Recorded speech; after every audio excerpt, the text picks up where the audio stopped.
and public works being a department within the property space. There's also an interest from the media as well as from yourselves, property owners at large, the interest in property and how it contributes to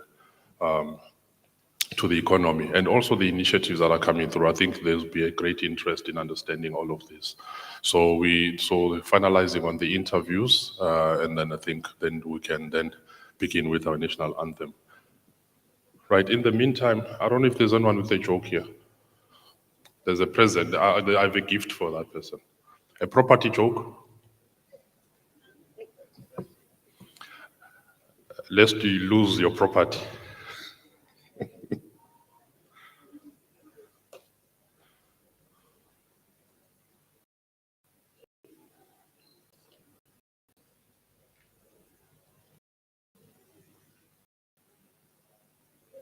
Right, then the other things we'll discuss as we go along in terms of other logistics, lunch. But I think the other thing is just some minor courtesy issues, household matters. Well, we know you're busy people. Some of you probably are trading on property, so you'll be on your cell phones looking at the stocks. But we'll appreciate if at least we keep them on silent so that at least it doesn't affect the proceedings. Choir, are you ready? Maybe just give us one song. Do you have a song? There's a song within property space.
Very much. Thank you very much, Honorable Minister. Thank you very much. We really appreciate.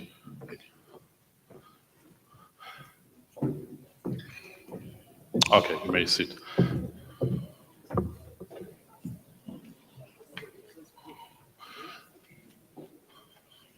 Right. Thank you very much. Thank you for your patience once more. I apologize for starting a bit late.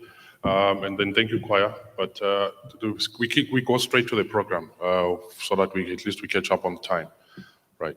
So what we're going to do is, according to the program, we'll start with the national anthem, and I think we can all ask everyone to rise, take the national anthem posture, even if there's a fly, ignore it just for that second.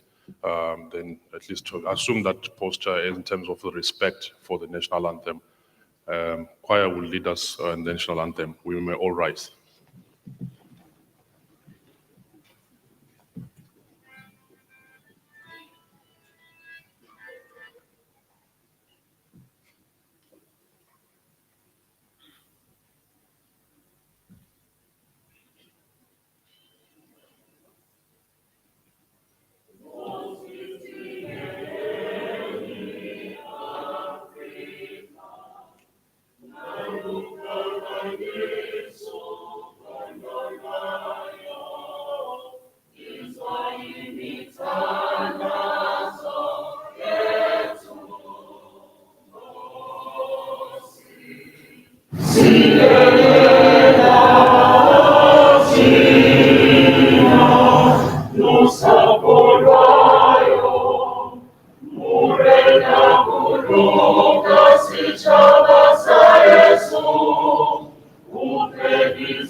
Thank you, choir, and thank you, everyone.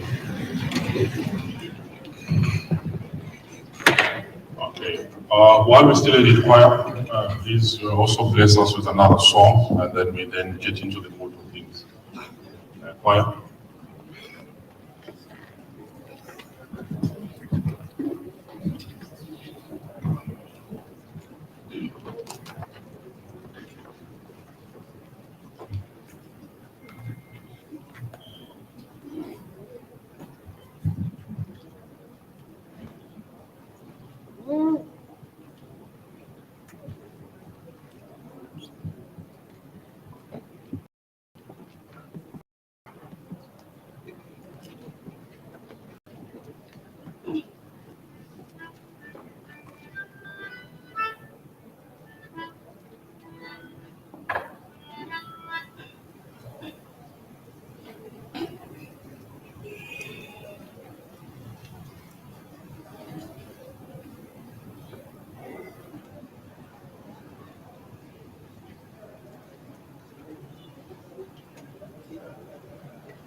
Thank you very much. Thank you, choir. Thank you, Minister. There's an addition to the choir now. Membership is free. Thank you very much. Thank you very much. That was lovely. Colleagues, industry players, participants, we're getting straight into the business. Honorable Minister, industry players, senior managers of the department, guests, and all the other participants, welcome to this session, the Property Summit. And I would like to take this moment to really express our gratitude as a department to have you here attending the summit. And it is a pleasure to welcome you, having traveled all corners of South Africa to actually make it here. And we appreciate you of the fact that we're all here safe and sound. And we thank you very much for your patience as well, and taking time out of your busy schedules to attend this. So on behalf of the department, we'd like to greet you all and express our gratitude, our felt gratitude, and also hoping that we will have a fruitful discussions at the end of this, and there's something to take back home in terms of this summit. We really thank you very much for attending this thing. So on behalf of the department, I welcome you. Sit back and enjoy. Not necessarily to sit, but to participate, because we really would like to have your interest and your expectations, and then working together to give to contribute effectively to our economy. Thank you very much, and I welcome you all. Just to give us the purpose of the day, I will really call upon the regional manager of the Department of Public Works, Mr. Ngosi Vilakazi, to give us the purpose of today's session.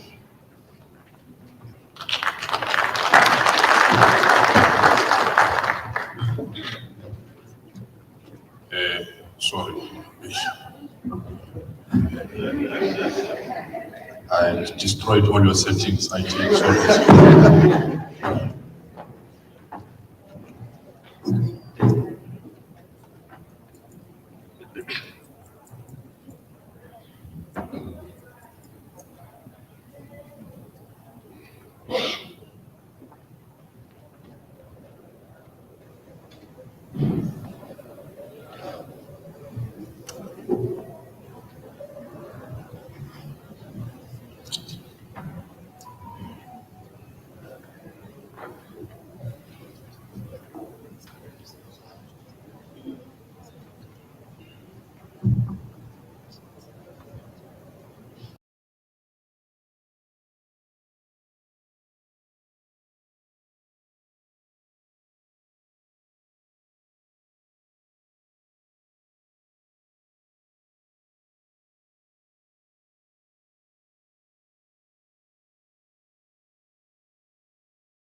Somebody?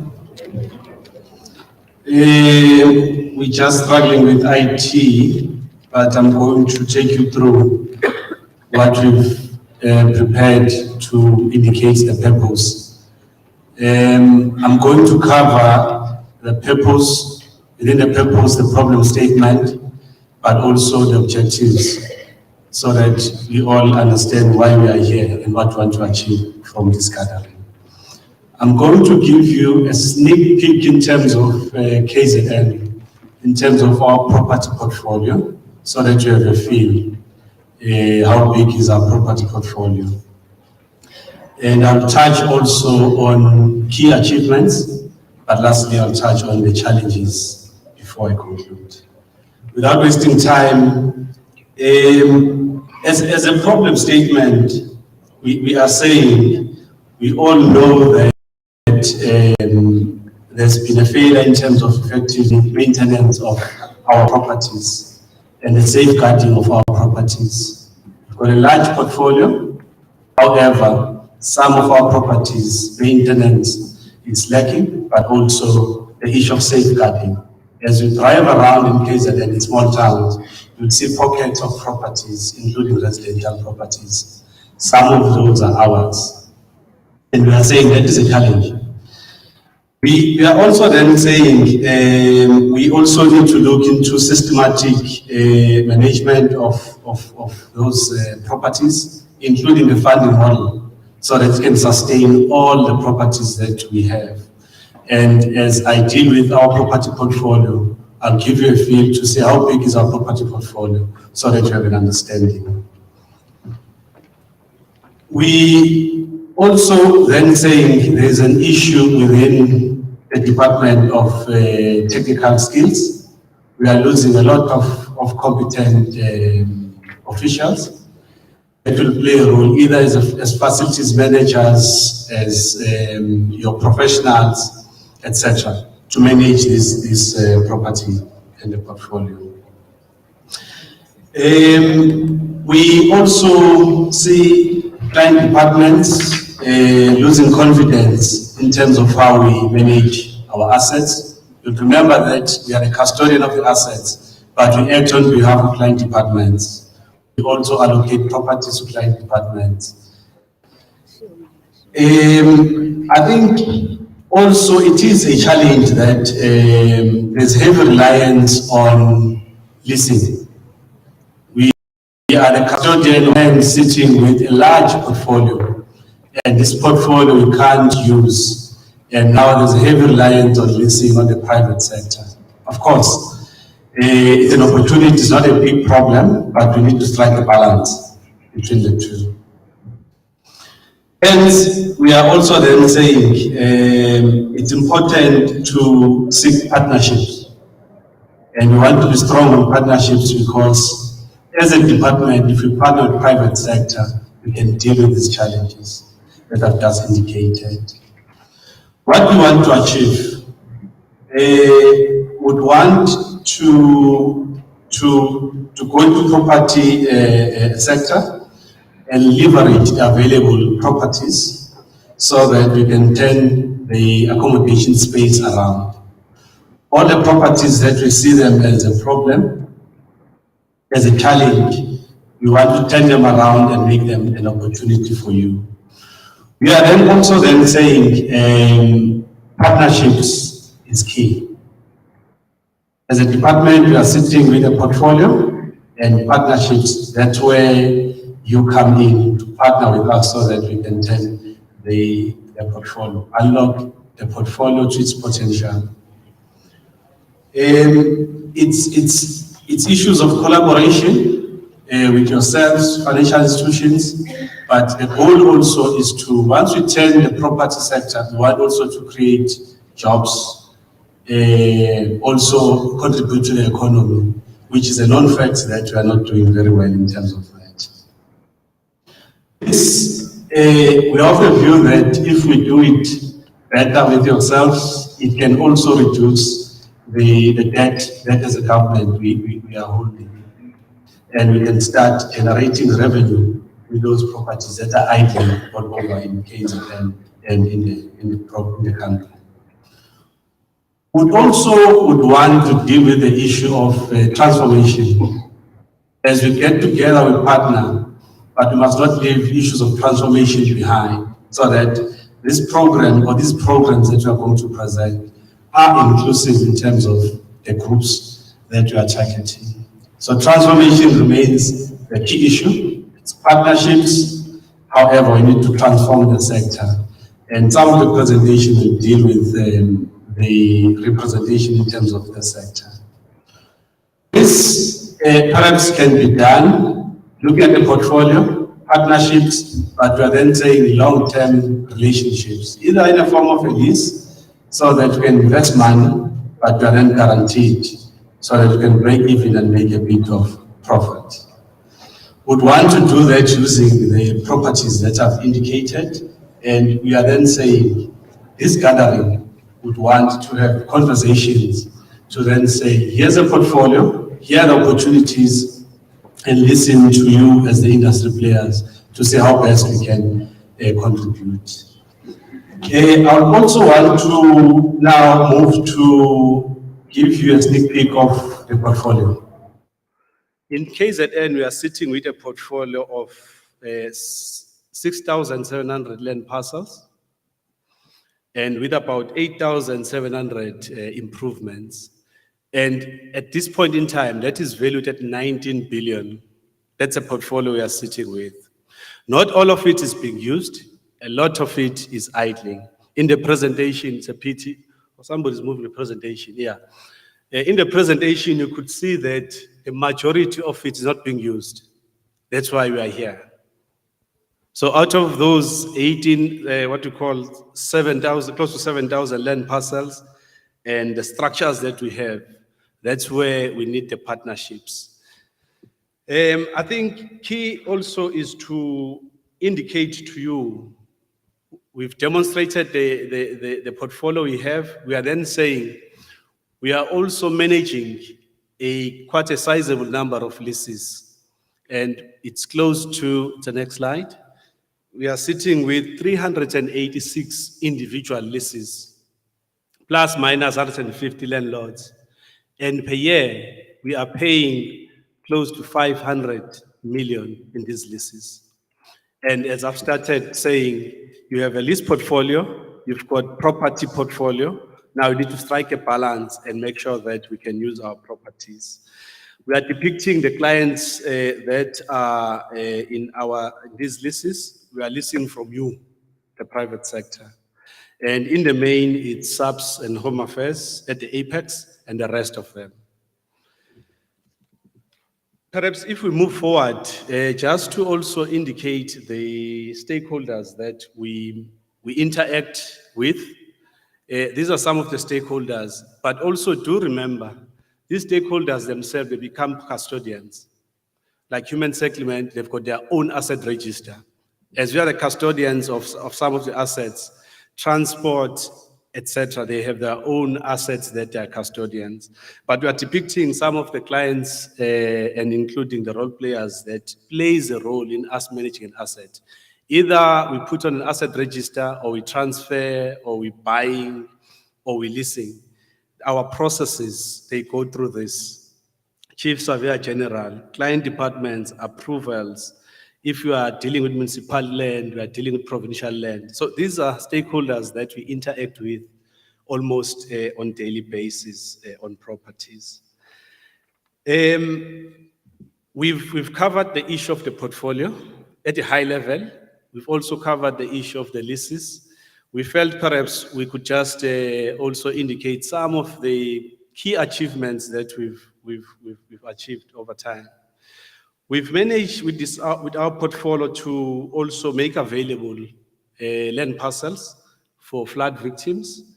We've also in a processing land claims for land reforms, GPV shelters, and for human settlement purposes. So this big asset register that you are managing, over and above that, we must partner and turn it around. We also, in spheres of government, also make it available for government programs. We are then saying also, In KZN, we've identified about 88 of these idling properties, land or improvements, and 10 of them already are going to kickstart the advertisement for the private sector then to show interest. Then we can invest money so that we can turn the property around.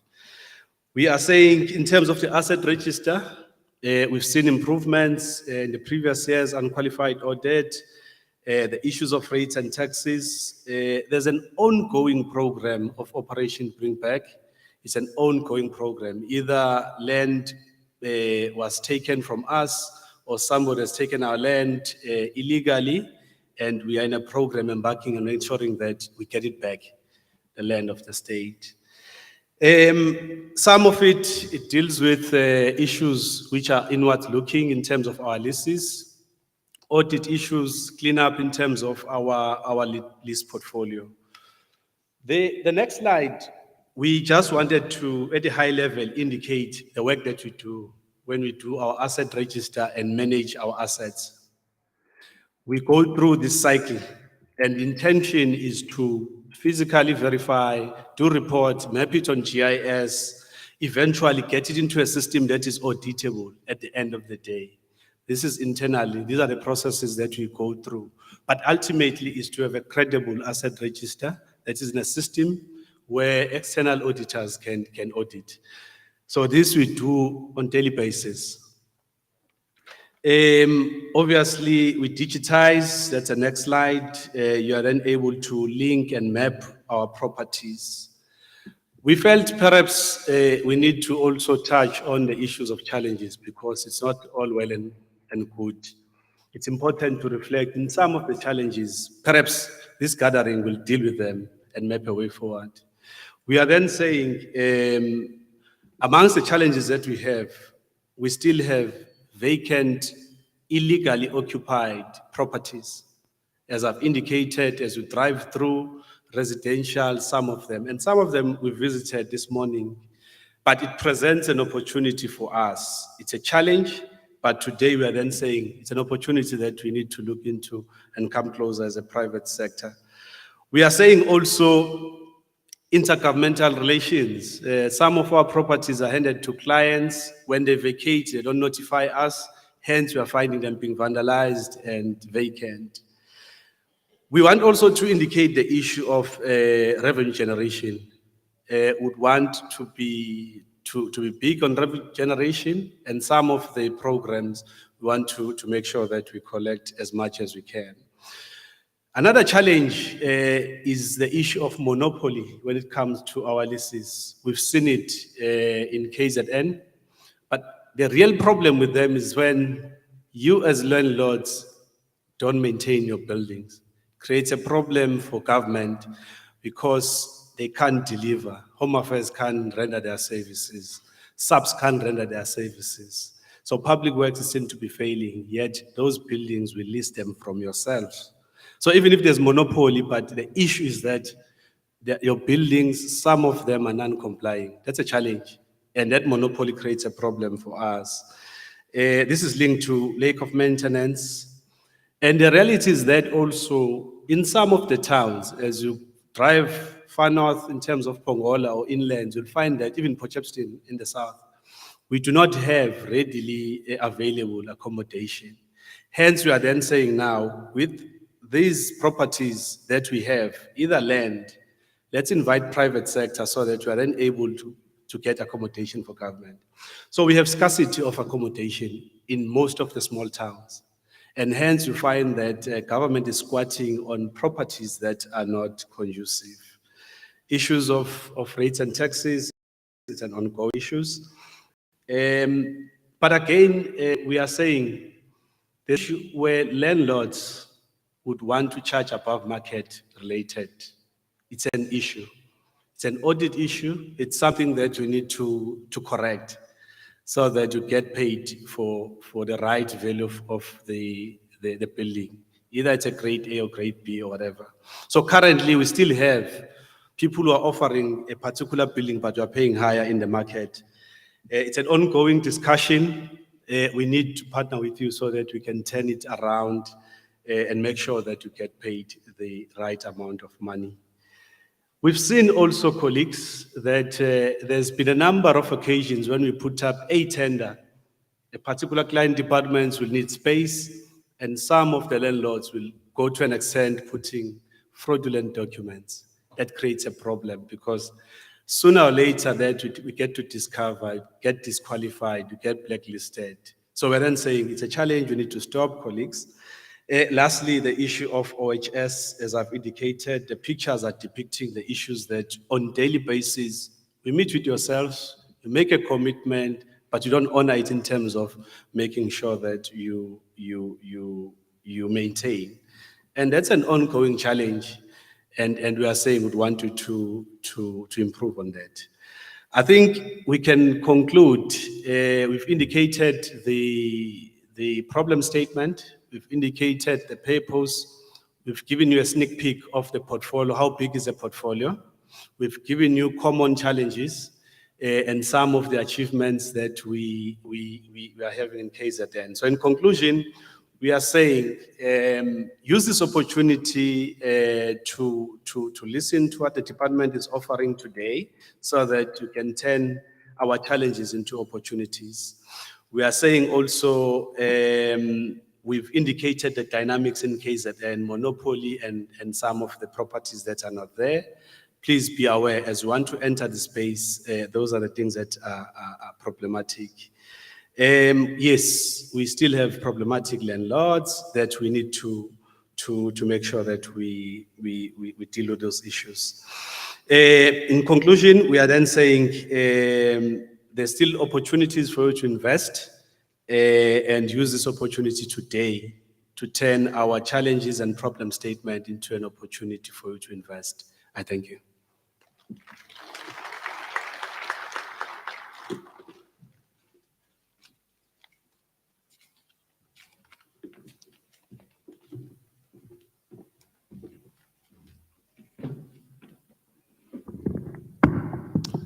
Hey, there's going to be a lot of adjustments today.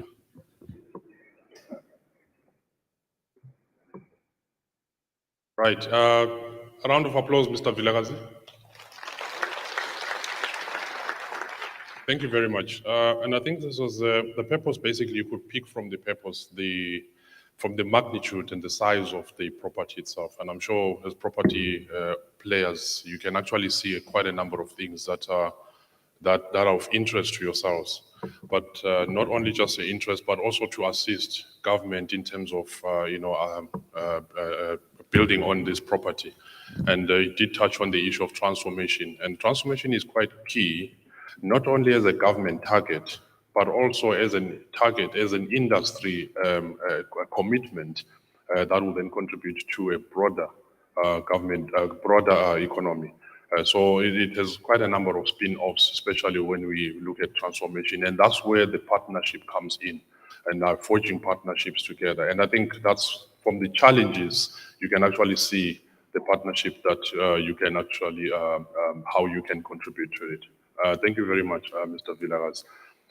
If I quote Adam Smith, basically saying that it is not from the benevolence of the butcher, the brewer, or the baker that we expect our dinner, but from the regard of their own interest. In other words, this is a balance between self-interest, because people are fundamentally self-interested. It's a balance between self-interest and selfish. And I think the purpose is moving towards the self-interest, because there will be an interest generated from yourselves in terms of assisting government on those priorities as well as the challenges. But with regard to your own interests as well, but not to compromise it because of selfishness. And I think that's the fundamental principle of this summit. And from the purpose of this is to also how do you forge partnership based on our interests as a diverse property, government as a property owner, as well as yourselves as a property, and then holistically as an industry, how do you contribute to that? So in that, thank you very much, Mr. Vilakazi, for that snapshot, as well as I think the next session will then express the interest from yourselves. Thank you very much. Now we go to the next session. Basically, now we'd like to take this very quickly. So what we're going to do is that we'd like to have yourselves introduce yourselves, as well as also give us your expectation, also building on the presentation on the purpose. So what I'm going to do, instead of having the mic going to all of you, I'm just going to cite a few representatives that will then actually speak on behalf of either an institution or an organization, so that we manage time, about 5 of them. And then we want to conclude this in the next 5 minutes or so, then we can go into the bigger thing. You mentioned the problem statement, and I think this is where now we want to bring this. You see, the problem with identifying the problem is that the problem being identified may not necessarily be the problem, and that is the problem itself. Right. And we would like to then hear from you, from the problem statement, what are your expectations and how you can really contribute to that. I'll start with is there a representative from the South African Institute of Black Property? Anyone from SIPIP? SIPIP, no one? From support, oh, there we go, please. If you introduce yourself and then also one expectation linking that purpose as well as your contribution. Hi, Tirisha Munsami. I'm a quantity surveyor by profession. While I looked at your problems that you are experiencing and how you want to unlock it. The problem that we find is that when we come to these conferences and talks, nothing happens after that. And then when we try to pursue the conversation, we are told that we must wait for tenders to come out that never do.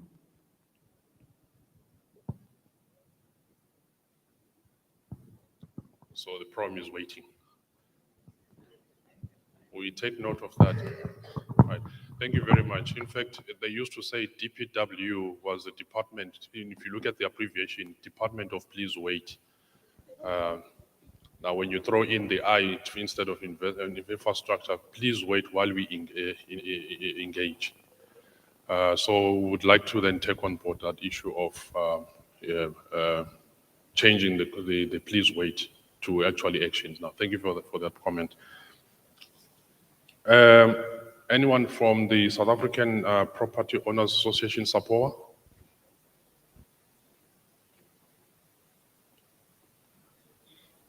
One? None? Youth in Property?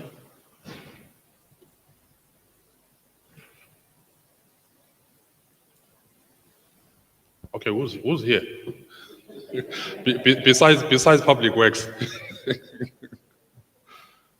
Your hand is up. Okay, are you together? Okay, there's 1, 2, 3, please. Your expectation. Introduce yourself and then expectation. Morning to the Honorable Minister and the management team and all stakeholders involved. My name is Andy Lesipengane.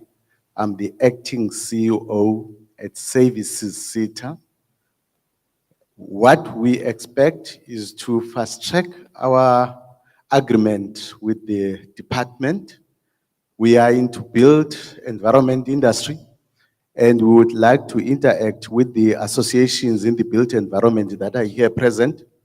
Minister, we have got an agreement with the department already, but all what we need to do taking from this gathering is to ensure that we have got programs that we implement, because sitting with memorandums of agreement doesn't help if they are not linked into actions. So we are here to ensure that we strengthen that collaboration and partnerships with the department first and all key stakeholders involved, and we move forward with designing implementation programs. Thank you. Okay, thank you. From the Services SETA. Thank you. Thank you. Kuze Sanbonani. My name is Tolani Kwabe. I'm coming from a company called Property Point, a company which was initiated by Broadpond Properties. We've got an LED, or local economic development policy, that we are using to ensure that we we develop previously disadvantaged group to ensure that they participate in the construction as well as the real estate. So I would love to have a session with the Department of Public Works so that we can maybe have a working relationship, because there's a lot that we are doing. We've got mentorship programs to assist the SMMEs that are in construction. Yeah, thank you.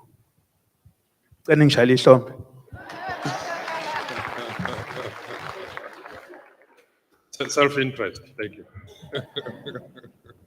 Thank you, Mr. Kwawe. Property Point. Sanbona, my name is Pam Taylor. I'm from Ketomena. We are like 30 ladies that formed a group of property solution. We have identified that opportunity since there is no employment, especially on our age. We are in the age where we cannot be employed anymore. If you're out of job, then you'll stay there until you get a government pension. So we started that opportunity. We have identified abundant buildings, but according to the introduction from Mr. Vilakazi, I think we took a total wrong channels to approach the assistance in terms of those buildings, because we tried, it's like 2 years we've been struggling to get through with. We've been 10 push pillar to post back and forth. We failed. That means we did not take a proper direction. So from here, I would like, another thing is we are not affiliated with any of, as you were saying, there is associations, what we were not affiliated, and we are not even aware of those bodies. So I would like to maybe to get a direction where to start if we want to get those abandoned buildings. The main aim was to turn them into residential for the students at universities. I thank you. Okay. Abandoned properties. Sorry, you said you were from Plato? Sorry? You saying you're from? I'm from Ketomena. Oh, Ketomena. Yes, sir. Okay. Yes, there's a hand here.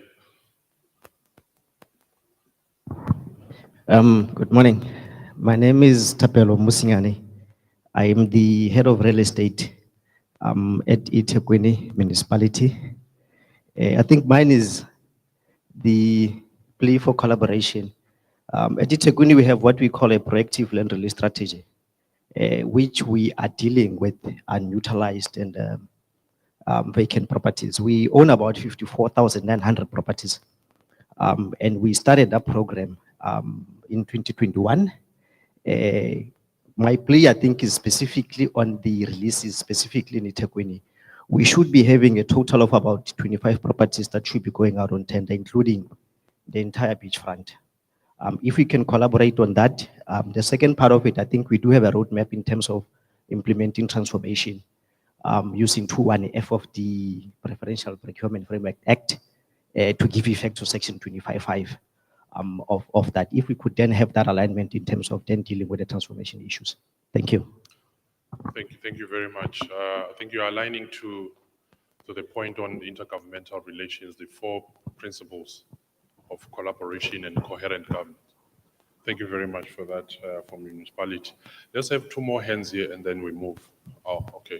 Now there's more hands. Can we take 3 and then we close it here? Let me just identify 1. There's a second hand here. 2, there was the last one. Last one. Thank you. Sanbonani. I'd like to greet a minister, MEC, the mayor, and the representative, the delegates as well, and all protocol observed. My name is Unogulunga Mkono. I am a founder and a director of Jama Property Company. I'd also like to thank the Youth in Property Association for the invitation. It's really made us feel like we belong in this industry.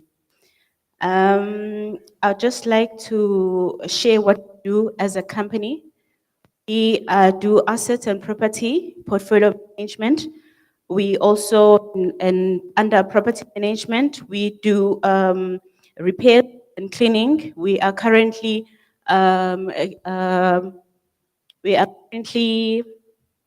doing. We currently do cleaning and repairs in one of the offices, government offices, and we are really grateful for that opportunity. Are really grateful for that opportunity. We also do property valuations. We are in the panel for one of the leading property finance companies in SA. We also do student accommodation. We own a building in Musgrave, which accommodates over 60 students from DUT and UKZN. We also do exclusive property sales and leasing as well for both residential and commercial. But most importantly, I'd like to thank the Minister for this opportunity, for your time to come and engage with us. It shows that you care, and it shows that this is the ANC that we voted for. We really appreciate it. We really appreciate your time. So I just wanted to introduce the company, Jama Property Company. We've been involved as well with the Department of Public Works. I think about 3 years ago, where there was an opportunity to be part of the companies that are doing leasing and maintenance. And we were lucky enough to be part of the process. However, the tender, I think it was a tender, it ended up not being, I'm not sure what happened, but however, for us, as much as we didn't provide the services, it was such a good experience to learn how the government work. The monopoly,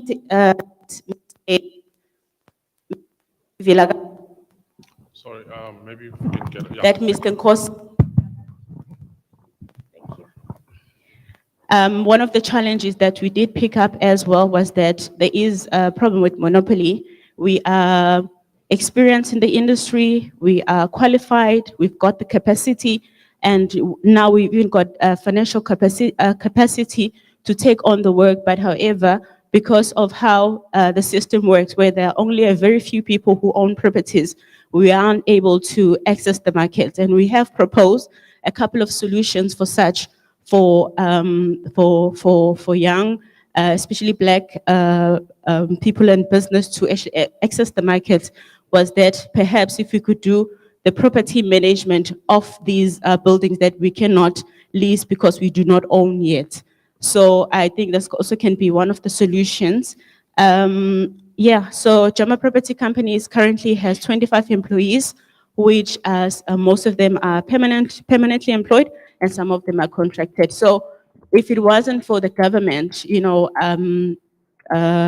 helping us as well as a company, we wouldn't be where we are. So we do appreciate your contribution. We do appreciate you taking time to engage with us. And I hope Jama Property Company will be one of the companies that you reach out to whenever you need services within the government. Thank you. Thank you very much. It seems like you're already in this space. But appreciate the point. I think it touches the issue of transformation as well as monopoly. So it's something to deal with in terms of I think there's a presentation on the portfolio skewness, but also to deal with the issue of concentration ratio as well. There's two last hands, one and then last one, then. Good morning, Minister and colleagues. My name is Mantikwe Mwilwa. I am the representative from Brawl Property Group. We are a multinational Pan-African property services company that is very active in the facilities management, property management, advisory, and transaction spaces, amongst others. My colleagues and I, we have invested and will continue to invest our time and effort in participating in forums like this. You ask, why do we do this? For us, it's important that we align our understanding and ambitions with your ambitions and understand what the priorities are for the department. And in as far as those that are particularly supported by programs around acceleration and of course the funded ones. We see ourselves as proactive supporters and advisors and partners to the department and providing meaningful solutions. Some of the elements that I hope that we will touch on during today include our response collectively as an industry to issues around ESG, sustainability, the optimization of properties, which is something that I'm quite passionate about. And then, of course, training and our part in eliminating youth unemployment. Thank you. Okay, thank you very much. When you say investment, I got a bit excited there. And then you said investment in time and effort. I was looking at the economic value, but I appreciate, thank you very much. Last one, and then we.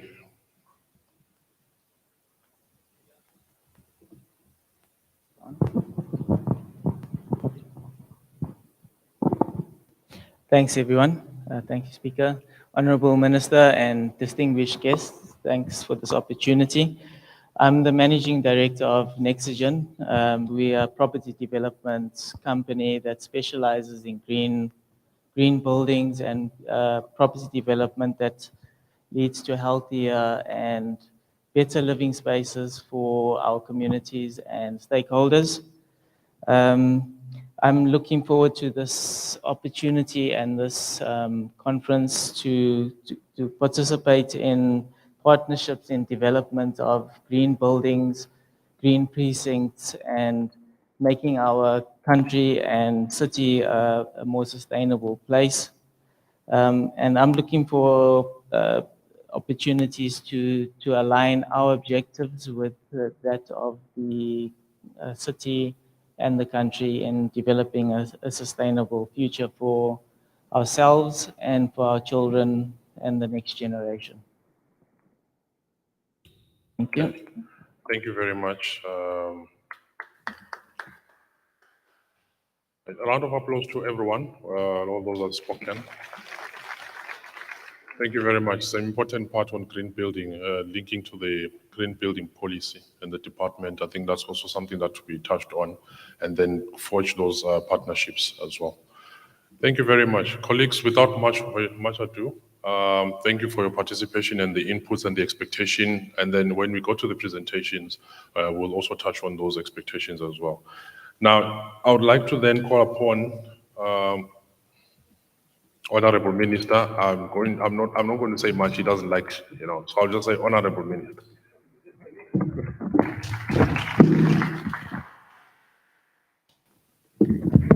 Thank you, Program Director, Mr. Mahlangu. May I take this opportunity to extend my greetings to all of you this morning. You look quite a very decent audience. It's an audience that you may define as very either attentive or so. So those of us who grew up in those years, Notamar 2000s, when we were still at school, they used to say, you must just have life like those who were singing there. They will say, awuphasi kakhulu, awubi kwi-top 3, awuculi, awudlali ibhola, so usivivi nje. So we must define ourselves separately from that, be attentive, but focus. I wish to take this opportunity to greet all of you, starting with our Program Director, Acting DDG, Mr. Mahlangu, the DDGs from the Department of Public Works and Infrastructure, all of them who are here, as well as the CFO, the regional managers, all of them, including Mr. Vilakazi, who plays a role of being the host today. CEOs from our public entities, the Department of Public Works and Infrastructure, EXCO members, and all of the participants, fellow delegates representing various entities and municipalities. We have assembled in this warm city of eThekwini to engage with stakeholders in the property industry. We've gathered to ensure that collectively we forge solid partnerships that can survive for the future generation the enormous bankable asset portfolio that the Department of Public Works and Infrastructure is a custodian of. Our vital engagement takes place under the theme I quote, building mutually benefiting partnership between the department and the property industry, close quote. In the course of the day, presentations will be done on the policy mandate of the department, the letting out program, the repair, operate and transfer, Operation Bring Back program, integrated energy efficient program, and of course, the transformation of the property sector as a whole.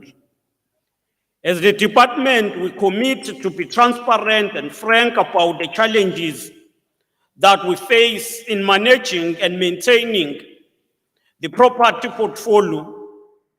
For this gathering, provide a space for all of us to build mutually benefiting partnership, especially with those who are in the private sector. To effectively deliver on our legislative mandate as the real estate agent of the state, we seek to leverage on available expertise, resources, and innovation within the property sector for benefit of the users, for accommodation space, for national department and public entities. In collaboration with industry, as the department, we present an opportunity to put a state-owned properties into good use, to create value, generate income, to support our economy and provide sustainable employment. Our department is a custodian of Government Immovable Asset Management Act, which is Act 2007, commonly known as GIAM. At present, the immovable asset portfolio under the custodianship of Department of Public Works and Infrastructure comprises of about 30,000 land parcels or 4.7 million hectares of land and about 90,000 facilities. And on that note, may I take this opportunity to welcome and greet the representatives of Ingonyama Trust Board, Umama Utembeka Ndlovu Nkabinde, siyabingelela, siyabonga ukuba nani. I'm saying so because the Ingonyama Trust Board is one of those that are critical when it comes to land in KwaZulu-Natal. The Department of Public Works and Infrastructure manages extensive portfolio of about 28,683 registered and unregistered land parcels, on which about 538 buildings are located. A year ago, the total value of properties under the department was estimated at 141 billion. The current portfolio status is untenable and unsustainable, especially for us as a developmental state. We need to ensure that we improve, maximize value of all of these assets, both the buildings and land parcels. The department's leasing program gained prominence over the years, and the lease portfolio grew to a total of 2,200 leases with over 3,000 square meters. And in terms of the rand value, that stands at 5.9 billion per annum. So it tells you that we are a department that is highly dependent on lease from the private sector. And that's one reason why we are here. It is because we want to alter that status quo and have a balance between the lease and the properties that are owned by the government, but in partnership with the private sector. Fellow colleagues, on the 1st of November, just this past Wednesday, the Minister of Finance presented the medium-term budget policy statement, which entails various measures to address weaker public finances. We are hopeful that this gathering will be a source of encouragement to property sector to play its role in improving the economic performance of our country, whilst contributing to the generation and maintenance of properties within the department. While the economic outlook is still showing weak economic growth, we are encouraged to hear from the Minister of Finance that the construction sector grew by 4.2%. The country is currently at about 56.8 billion short to fund its 2023 budget. Various factors, including contraction in commodity price and lack of growth due to number of reasons such as load shedding and logistics, and this needs our urgent attention. Despite this state of affairs, the country's economy has demonstrated resilience. The country's real gross domestic product is now above the pre-COVID-19 levels. Reforms aim at supporting growth, enhancing reforms include a new financing mechanism for large infrastructure projects. We therefore welcome the announcement to amend the Treasury regulations in line with the recommendation of completed review of the public-private partnership framework. The Treasury will publish the new regulations before February next year.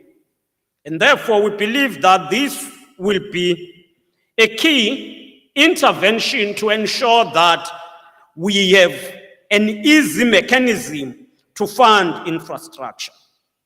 We're also encouraged by the announcement of the establishment of Infrastructure Finance and Implementation Support Agency to address the need to crowd in private sector finance and capability into public infrastructure programs. Another crucial undertaking was the moving forward that government is moving forward with build, operate, and transfer. This is one program that under PMTE, and PMTE, it's a unit within the department called Property Management Trading Entity. The build, operate, and transfer, it's one of those that we will need to give more attention as we go forward. I've already indicated that the department has more than 2,200 leases. And as we go forward in trying to reduce the ballooning lease portfolio, we're embarking on a dedicated approach where we're going to engage with the private sector to take our, renovate them, operate them for a particular period so that they recover their investment, and then later transfer them to government. And key from our side will be a fixed period so that we don't keep on saying there is a property owned by government, but it generates income for others. We want to support the private sector, but at some point, those properties will have to come back to government. But secondly, it's a standard. Hence, we are going to be ensuring that we spend a lot on maintenance so that our buildings will not lose value again. So rather than focusing on leasing, we will be moving toward ensuring that we release more of our own properties so that the private sector invests in those properties in terms of developing them, renovating them, run them for a particular period, then bring them back to government. We're saying so because whilst we provide office space for government departments, we must do so in a manner that is cost effective and efficient, but benefit the private sector. We're taking that approach because we have also realized, as the Minister of Finance presented, that our fiscal capacity does not allow us to undertake some of the huge capital investment that we would have loved to do for ourselves. And therefore, through the ROTP program, we want to attend as well to vacant land and buildings located in different cities and municipalities. The aim of the program, as I've said, will not only focus on buildings, even the land parcels where the private sector would say we want to use this particular land for a particular purpose, we will allow the participation of the private sector in that regard.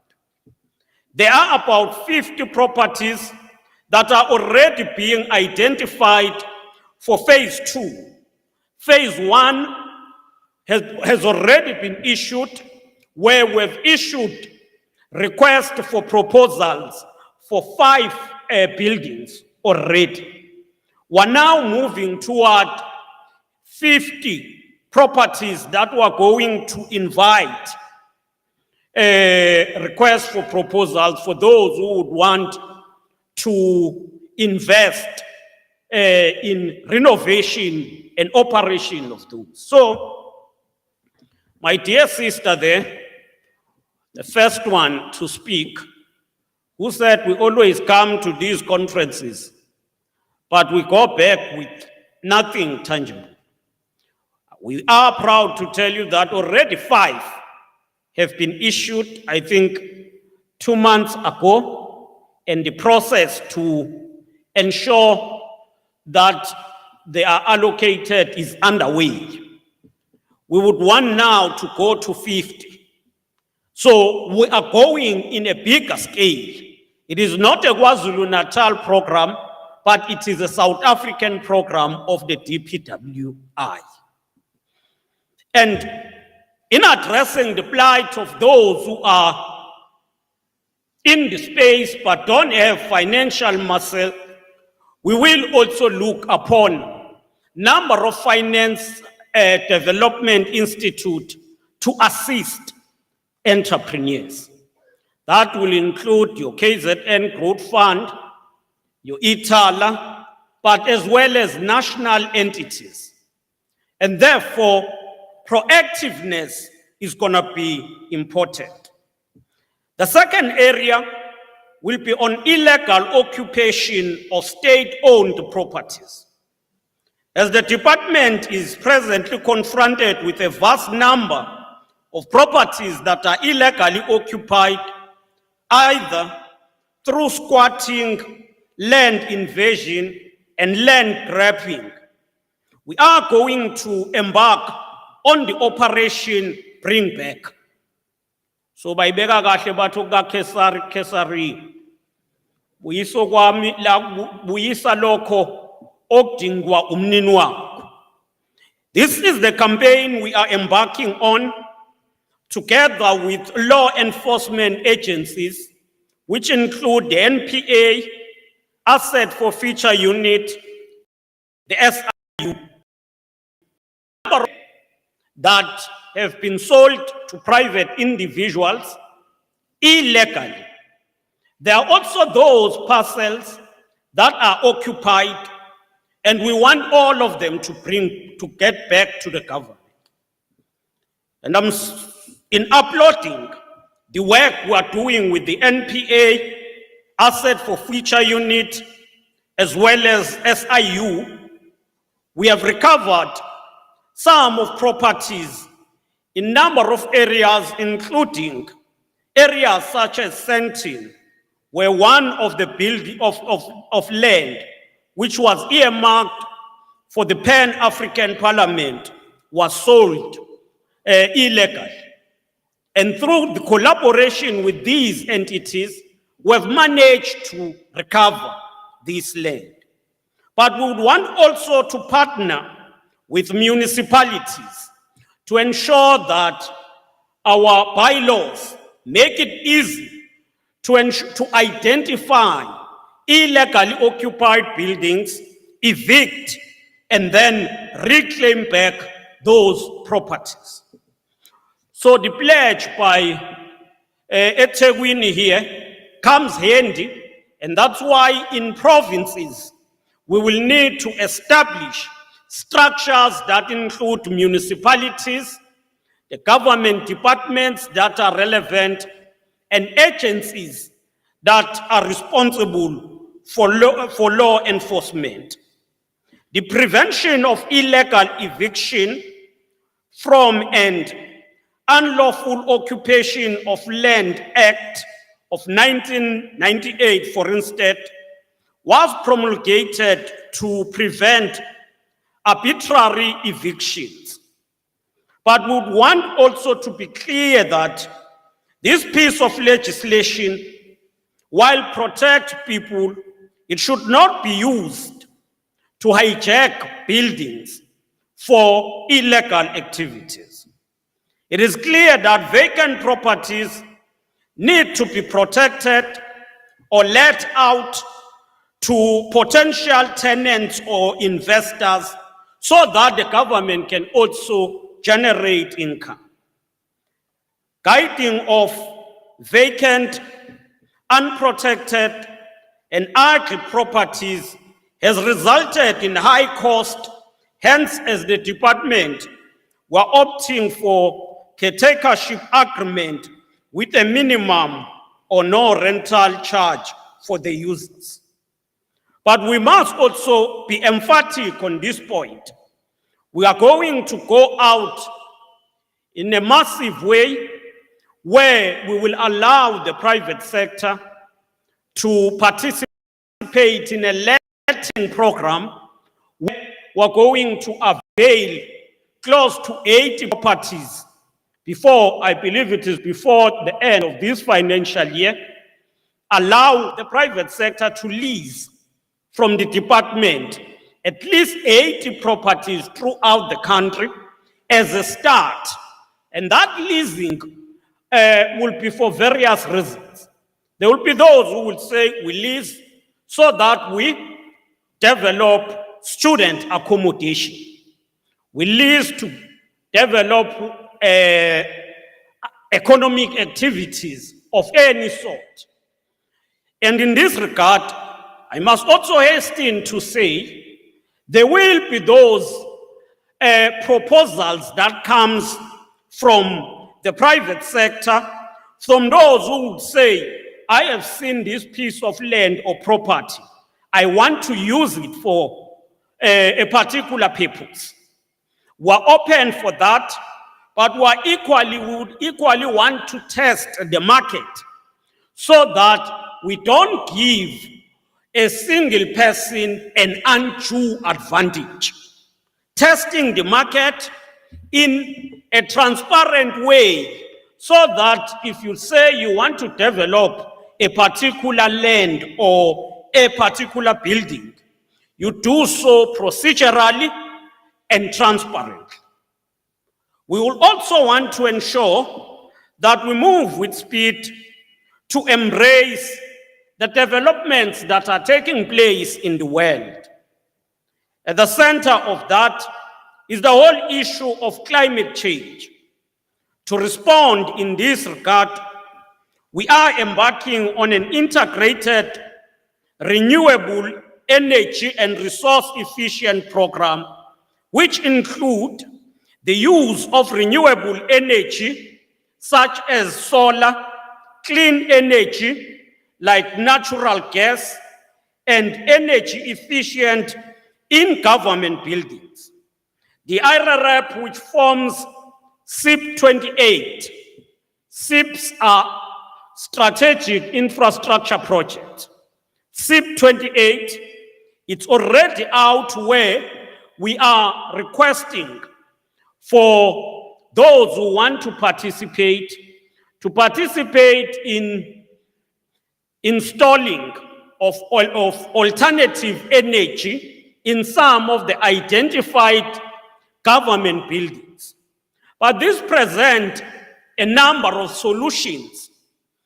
Currently, if you generate electricity, as we are faced with the challenge of shortage, those who generate electricity equally have an opportunity to feed to the grid and then generate more income. And therefore, this becomes a double benefit. You generate electricity in a government buildings for the use of government in that particular building.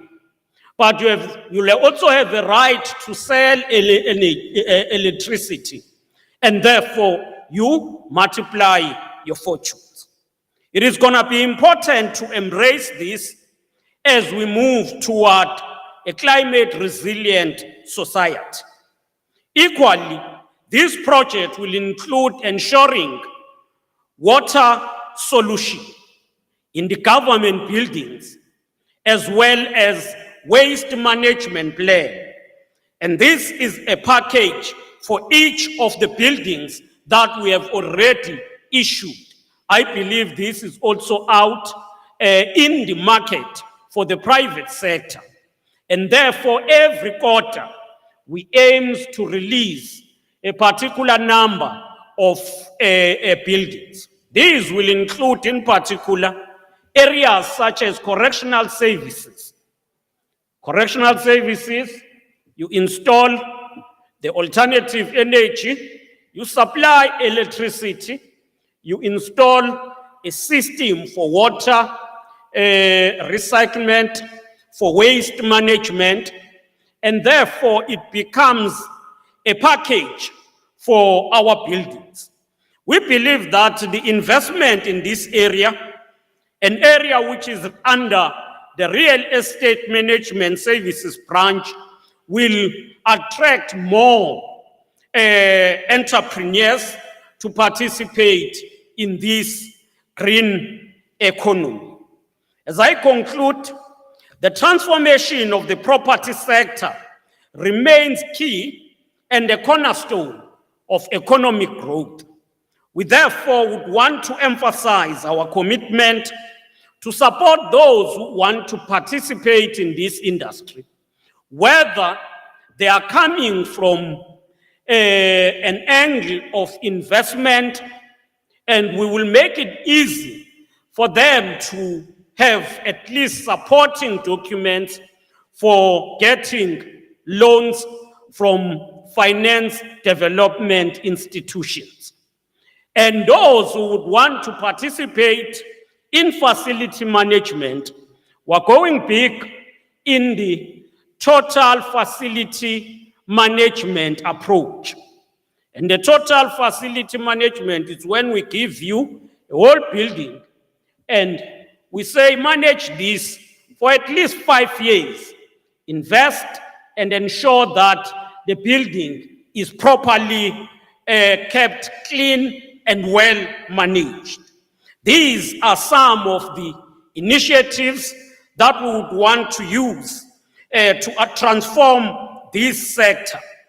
We are going to be steadfast on the BBBEE process, and we would want all of those who will participate to also know that we still adhere to BBBEE principles. One of the things that we will want to put in place is an implementation framework.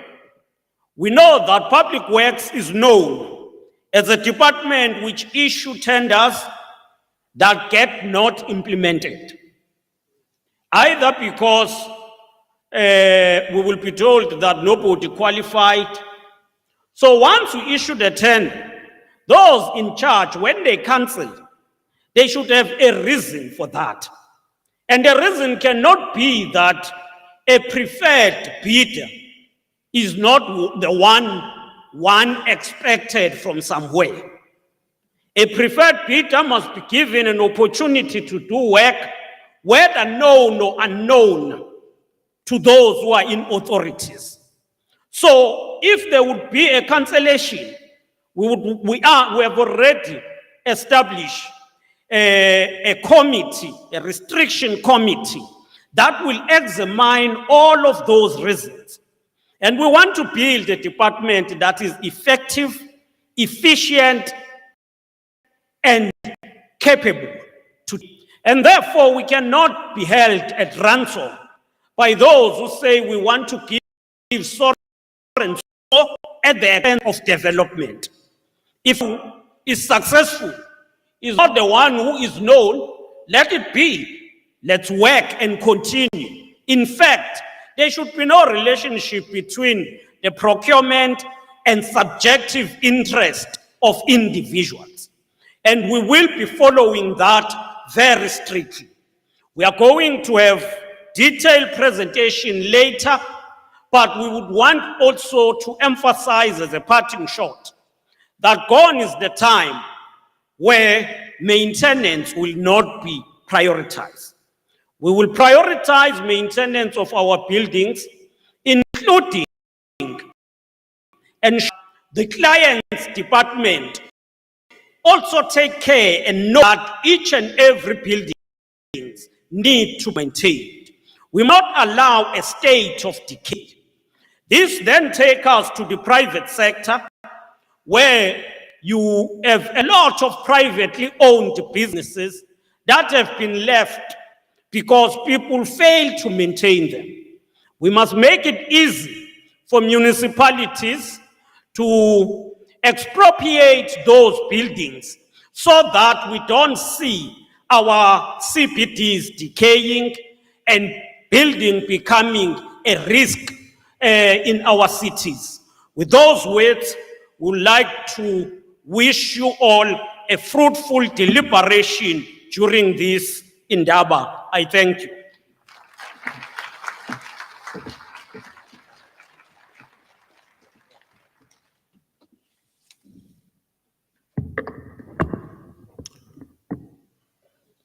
Thank you. One last round of applause.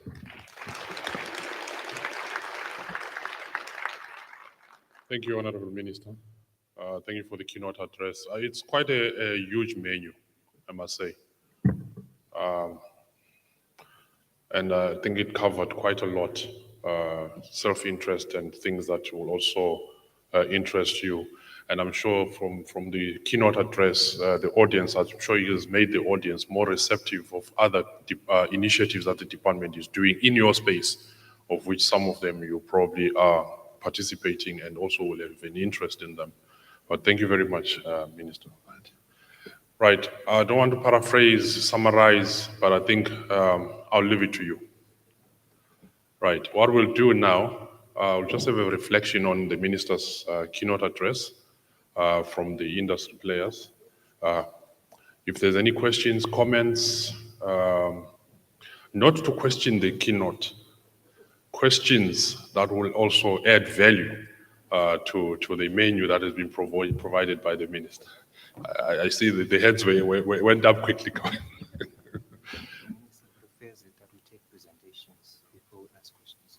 Oh, okay. All right, okay. All right, change of plans. We'll go to the presentations and then we'll have questions into the presentation and the keynote so that then we have a holistic view on responses to that. All right, thanks for that. So we take presentations. Okay. All right, so we'll go into the presentations. Please keep writing the notes and jotting them down. The first presentation will start on the policy because there was an issue around policy. I'll then call on Mr. Make, who is basically this is the DTG, Deputy Director General for Governance, for Policy. Who'll then going to give us a presentation on the policy mandate and the custodian role of the department. You heard in the minister's speech, talked about GIAM. So we'll expand more on that, and then also the policy space for the department. Mr. Mark. Yes. So we're going to show it from there. Showing. Do you have it there? Yeah. I have it here.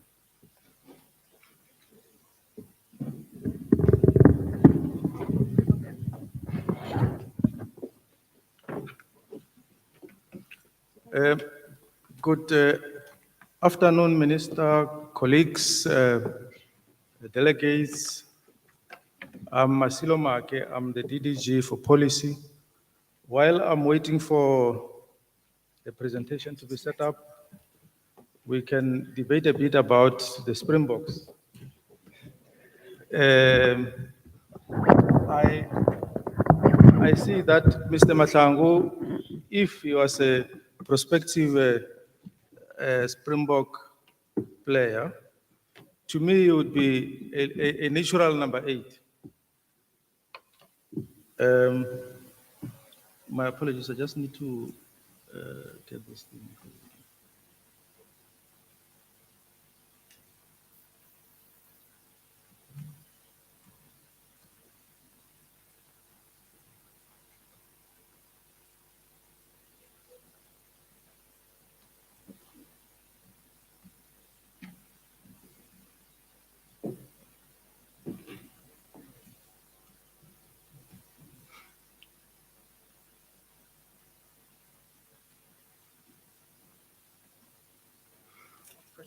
Yes, Minister, I'm just going to focus on the key areas that the policy branch was requested to look at.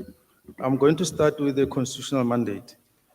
I think, as you are aware, the state in its entirety is a creature of statute in the sense that it derives its powers from the Constitution. As far as the department is concerned, its mandate is expressed in Schedule 4A of the Part A of the Constitution, in particular where the Constitution spells out that the public works function is the concurrent responsibility of both national, provincial, and local government. The department, in order to execute the mandate, the department is governed by principally the GIAMA, which is the Government Immovable Asset Management Act. This act was passed in 2007. Subsequent to that, there is the Infrastructure Development Act of 2014. Additionally, the department has what one can describe as legacy pieces of legislation. These pieces of legislation are pieces of legislation that originate from the apartheid era. They have been, the department has embarked on a process to ensure that these pieces of legislation are amended.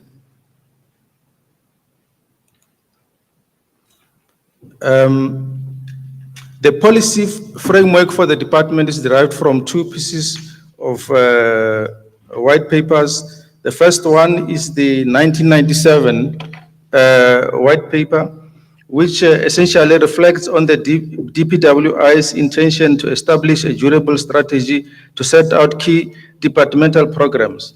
It also demonstrates how the department will meet South Africa's broader socio-economic objectives through expanded investments in public works. Furthermore, dynamic changes in the DPW's approach to public works program, property investments, property facility management, and project management. The second white paper is the 1999 one, which was geared at creating an enabling environment for reconstruction, growth, and development in the construction industry. The white paper outlines government's vision for enabling strategy aimed at enhancing delivery, greater stability, improved industry performance, value for money, and growth of the emerging sector.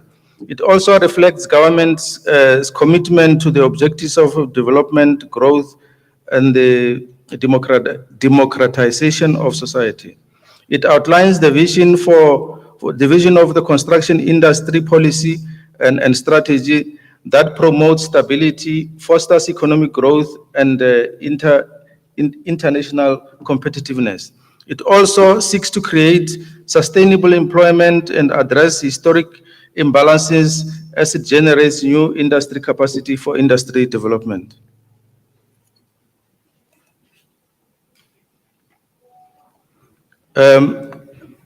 Currently, the department is busy with an expropriation bill. This expropriation bill is currently before Parliament. It is undergoing a process through the Select Committee of Parliament.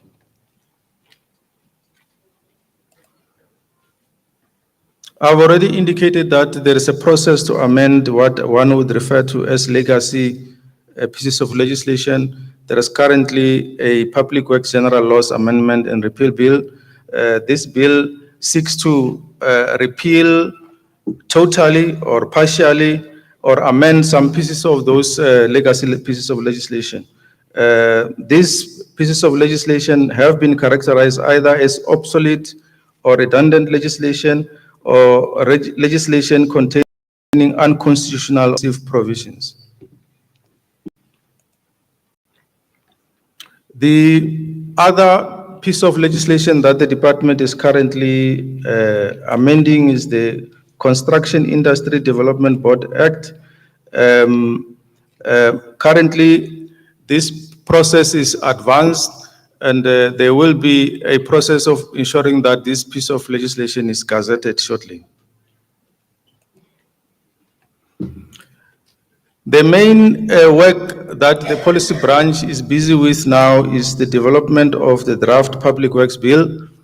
Over the years, there have been complaints by industry and as well as stakeholders within the public workspace that the current legislative framework is not comprehensive enough to cater for some aspects which will facilitate transformation as well as the effective delivery of services by the Department of Public Works.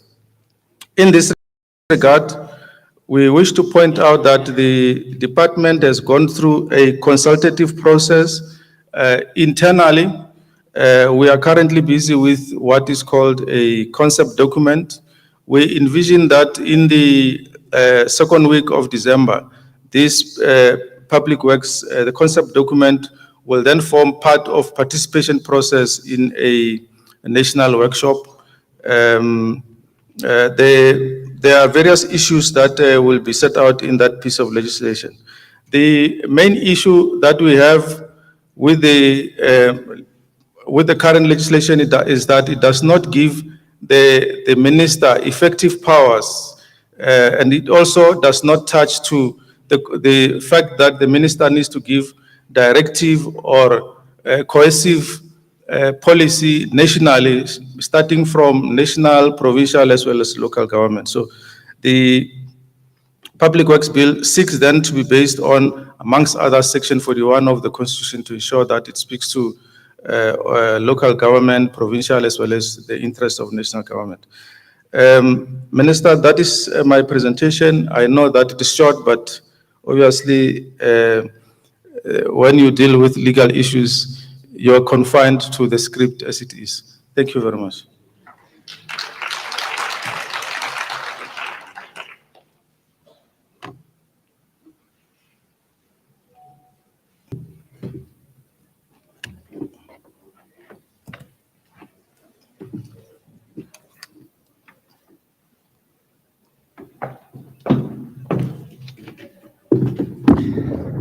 Thank you, Mr. Mage.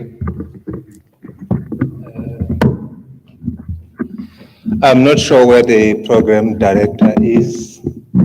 I have to now fit in. I'm not sure who's, in terms of the program, who is the next one? Ms. Lachwai, or a CIO?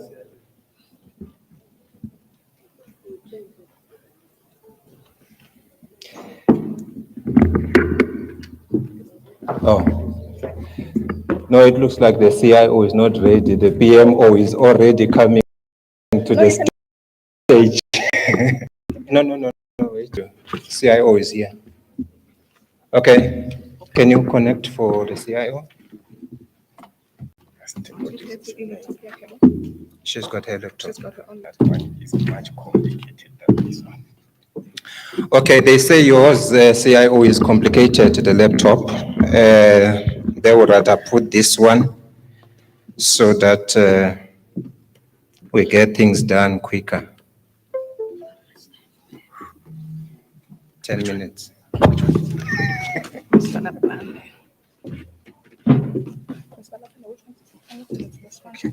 Departmental system.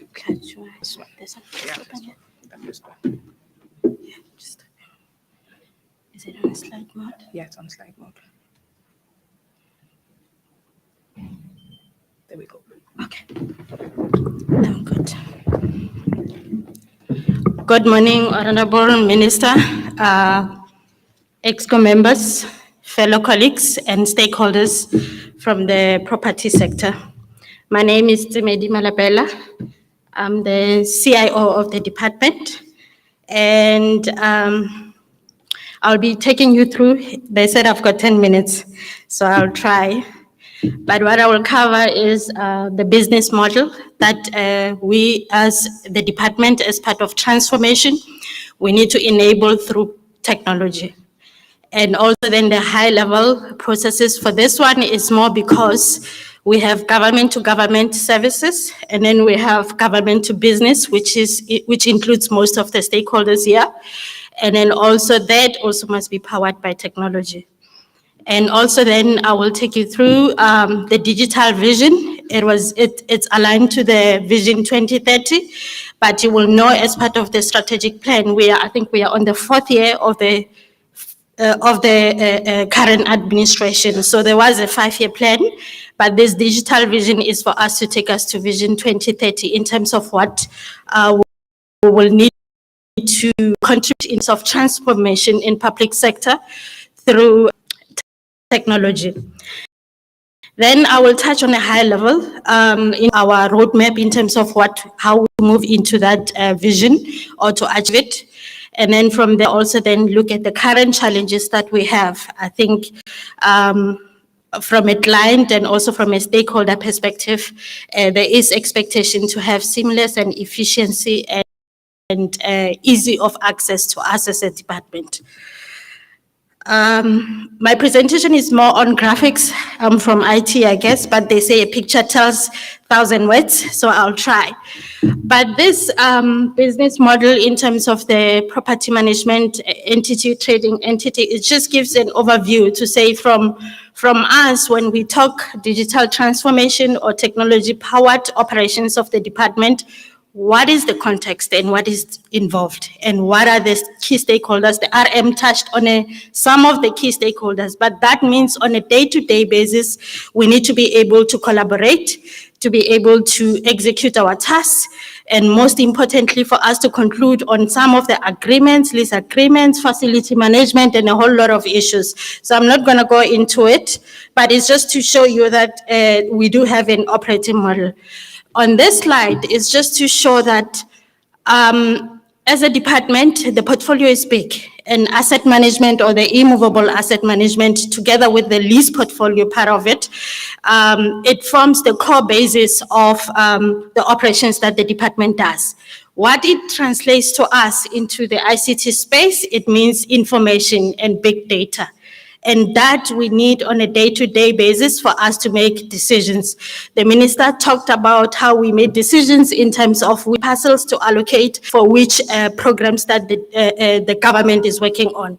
That boils down to say, do we have digital data? Do we have the information in systems for us to be able to make those decisions?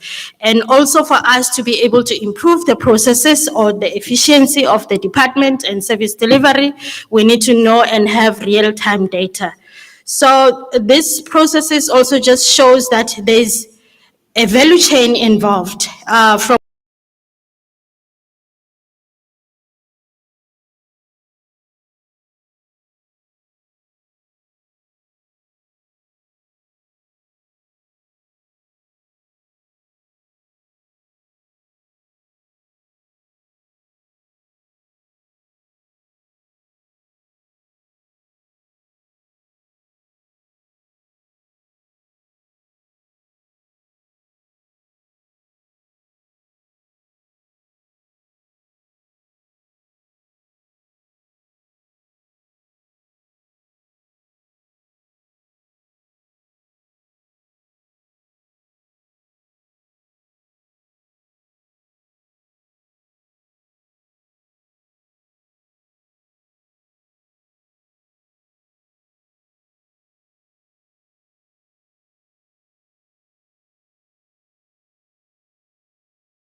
our case.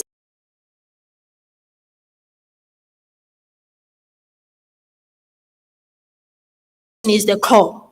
So for us, it's various sources of information, and the vision was that we will have a central view or a single version of the truth in terms of our property portfolio. So you go to KZN when the RM presents the stats, there mustn't be different discrepancies in terms of the information when it's presented from head office. And the Vision 2030, I think it moves to that to say we need to have a single view repository of this asset or this portfolio, also inclusive of our local, provincial, and also the municipalities, so that we are able then to have that and collaborate and make decisions. But what is relevant for this conference is that the stakeholders sitting here, they generate this information that we need. So if we are going to refurbish or renovate or that program, it means there will be building information that must be captured. There will be systems that will be implemented in that building. It could be CCTV, it could be smart meters, any other technology that is there. But what we are saying is that as a a sector also as from the department, is that that information is key for us to feed into the department so that we make those informed decisions. So there's a whole lot of sources from internal systems and also from our fellow family from DPW and government departments that we source the information. The RIAS branch, they collaborate a lot with this office, surveyor generals, and any other stakeholder. So we need to have real-time information for them to be able to do that. So the vision is that we need to have a centralized view or a single version of the truth in terms of our portfolio, and we will get that from various sources of technology and generated by different stakeholders.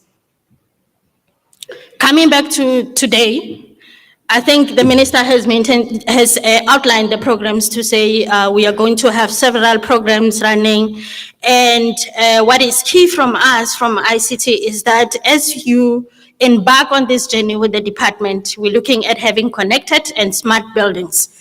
So what it means is that it will be proper and prudent that as investments are made with any other structural components of the buildings, you also invest into the technology in terms of those buildings. And investing in those buildings and making them smart, contributing to the smart buildings and to the bigger picture of smart cities and smart country. But it's for us to be able now to start digitizing those buildings so that we have the information and we are able then to aggregate it and deliver it from a perspective of planning. It could be planning, it could be decision-making, or any other purpose that we will need. And it's key also as you do that, you look at, I think there's a presentation on green policy, green building policy and green technology. So that is very important also that you look at that. Integrated buildings as a stakeholder, as you do that, it shouldn't be ending with you as one company or one landlord, but for us, we see you as a portfolio of stakeholders that must feed this information to us for us to be able to maintain and move forward in terms of that. Okay, internally, in terms of what we are doing, as part you will know in government, we have to transform, and as part of that, we are starting to put key foundational capabilities, digital capabilities that will drive or will lead us to that Vision 2020 and create an enabling environment for our stakeholders to be able to also contribute in terms of smart buildings and connected buildings and green technology building, if I can put it like that. So I'm not going to go to it, but we are putting more effort in terms of having various digital channels that you can engage with us. It could be from online services that we are putting forward or online systems that we are putting in, and also from, it could be from a client service management, if I can put it like that. But what is key and what we are focusing more now and we are busy with is that we are enhancing our integration, system integration, if I can put it that platform, so that we allow, as I mentioned, the information on the other slide,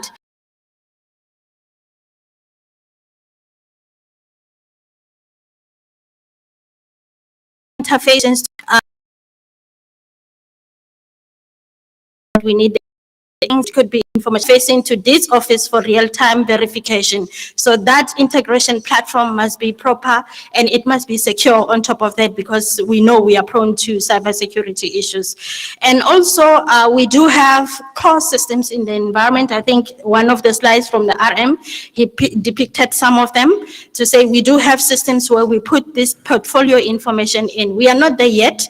It still has some gaps and it needs an improvement, but we are working towards in terms of putting those enterprise resources planning systems and also GIS for spatial information and spatial reporting and all that.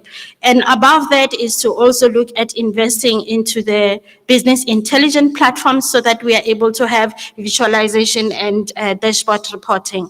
And powered by this, it's infrastructure at the bottom. In terms of network connectivity, it still applies to us as a department, as we have different footprints in the regions and also in the provinces. And we're looking at newer technologies to be able to do that. On the 5-year plan of the medium strategic plan, the department prioritized key areas that will actually move us into that vision that we were looking at. So the immovable asset register, I don't want to hamper on it. The colleagues have spoken to it, but it's the core of the department of what we do. And we need to have digitized information into this. The colleagues from different branches are contributing to this immovable asset, and it has its own challenges, but we are putting measures and systems in place to be able to enrich, to enhance, and to make sure that we get to the completion or to the adequate, acceptable level of this immovable asset register. What is important also is that there is systems that are also assist us in terms of facility maintenance. They are not of that acceptable good, but we are making strides to improve on it. And then also there's other areas where there's still huge gaps that we will then, as part of the programs that are being implemented, you might have to look at that to invest so that we are able to piggyback on in terms of that. So it's facility management, and it's also condition assessments of the buildings. I think it's also capital projects for the constructions of new sites, and also there's lease administration. In there also we are putting more effort in terms of making the lease administration processes or automating them, especially for the lease. I'm running out of time. Oh. Okay. We are automating the lease administration processes for the lease-in to make it that process simpler and easier to access for the key stakeholders, and then also the lease-in in terms of the other areas that we need to look at. What is key also is that the main or the center of this immovable asset register is that we need to transact, and one of it is payments that we make against this asset register. So we're looking at digitizing the payments so that it's still in different systems, but we're looking at improving on that in terms of having a seamless and efficient processes. This is just to show the areas that we are still planning to enhance, we are still planning to invest and improve on, and where we have existing digital capabilities of the things that we are going to do. So it's over the value chain to say in the planning phase, we have, it's still raising being that we have legacy systems that we need to modernize and also improve on them. And then in terms of acquire and construct, I think there we are making strides, even though we are not there, but there is still more work to be done. In the operate also, we do have a system that is dealing with the lease-in processes, but we're still lacking in terms of the lease-out. And then also in the maintain space, we do have for corrective maintenance, but we don't have for preventative maintenance and condition assessment. We're still in a place planning and looking at other solutions to implement, and disposal, the same thing. What we have put more effort on, I think, coming from the past 2 years, is that we have realized that the spatial representation of our portfolio is very key. So we need to know where each land parcel and each property is. So we have actually invested with the RIAS team. I've got 2 minutes. Oh, I must move. Okay. So with this one, is important also that we enhance on the data, looking at coding or locations, and also verification, physical verification, collecting information, but we're looking at also how then do we make it easier for everybody that contributes in terms of the portfolio information. And then we'll look at, I will run quickly because I'm running out of time into the challenges. We still have legacy systems which limit us in terms of limited capabilities. The reason why I'm saying that is that some of the stakeholders will want to integrate and interface with us, and then will say, no, we still need to tweak here and do that. So, but it's one of the challenges that we are looking at to just make sure that we phase them out. And also there is slow adoption and rollout of some of the solutions within ourselves. I think that is a change management issue that we have in every other organization. And then what is important here is that there is properties that we list out on the third bullet, and also the properties that we have that are new or modern or that are recently renovated. They have the latest of the technology, but you find that those building management systems are local to that client, if I can put it like that. So we're looking at having, expanding on integrations to consume from those building management information. And also for the, some of the information will be our building information in terms of the floor plans and space for space management. So those are very key that we also, as we get stakeholders and service providers coming on board and generating those kind of information, digital information, we are able then to consume as part of the project, either at handoff or exit and all that. And then also we still have manual processes. I know everybody has will have been exposed to that, but we are looking into automating. We have aggressive identified areas that we need to do that. Data is still issue. I mentioned that to say that is our bread and butter in terms of the portfolio information or asset management. So we still have a lot of issues that we must get through in terms of collecting the data, verifications, validations, and all that. Limited capacity. The reason why I'm saying as you invest into the other programs and you invest on technologies, because we have limited capacity in terms of finances. The portfolio is big. I think we have over 90,000 properties. So we can't have that kind of physical muscle to be able to deploy the latest technologies into those buildings. So you respond to the request in terms of the request for proposal, look into investing into technology so that you alleviate us from that, and also infrastructure around that.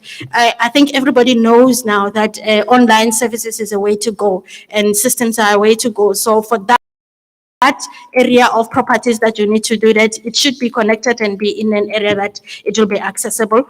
Connectivity, look at that. Also, we find that it's left to our clients and ourselves to be able to provide connectivity from IT connectivity perspective. So as you invest, look at that. If you're going to put sensors and CCTV and all that, they need to run on a network. So investment into those, that will also attract in terms of your potential clients or customers if you have to do that. And then also what has hit us most now, and which is an issue, I will say it's load shedding. So I think maybe my colleagues from FM and the other presentation will touch on that. So it's very key, and it has become, we've been engaging internally to say as part of the lease in, we should, the branches must start, or the REMS branch must start looking at incorporating it as a requirement to say, if you're coming to respond to our requirements, we need to have alternative power, because it doesn't help to have the state-of-the-art connected building that doesn't have power at the end of the day. So it forfeits the intention and the objective. So it's very important that as this sector also, as you do that, invest on technology, but that goes hand in hand with how then the power will be provided. Thank you, Program Director. I hope I did justice to the time.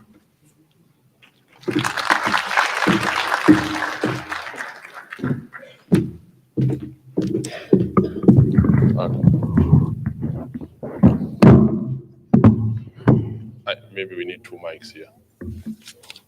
Thank you, IT. Yeah. There's a lot of jargon with IT. With IT, there are three types of people to understand IT. There are those who make things happen, and those who see things happen, and those who wonder what has happened. So if you're wondering what was being presented, we've got a Q&A. There will be responses to that. Right, what we're going to do, we'll take a last presentation before lunch. I know that there's a timed lunch, so we need to then deal with it quickly. So we'll ask Mr. Mtagane to present on the ROTP, and then that will then take us to lunch. And then after that, we'll continue with the program.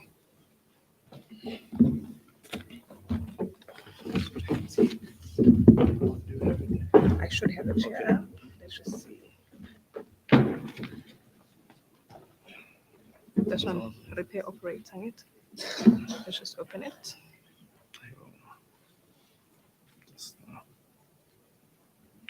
It's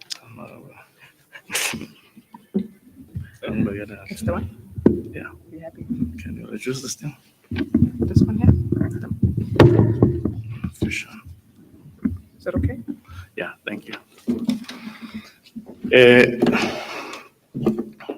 Minister, colleagues, and the industry players, the municipalities present before us and all protocol observed. I will try to summarize because I believe the Minister took all my presentation when he was trying to summarize the issue of the ROTP. I think it's very important. Maybe just to check in the room.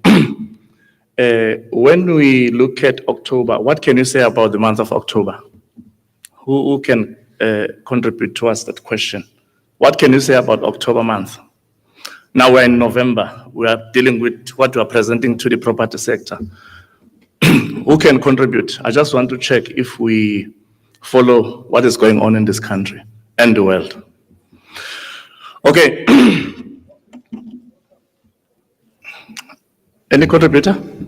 No one. Okay. Maybe let me tell you, because I think it's critical. I know that we rarely get platforms advisor to talk about other things. October month was the month of winners. Is that correct? Orlando Pirates embarrassed Sundowns. That was a good achievement. And the South African rugby team embarrassed everyone. Let me just put it, the whole English fraternity in rugby by beating New Zealand. So October month was a great month. I just wanted to see if we all can confirm that. So in order to not waste your time between myself and lunch, I brought myself on this ROT, just colleagues, to support in the event that the stakeholders wants to get some more information.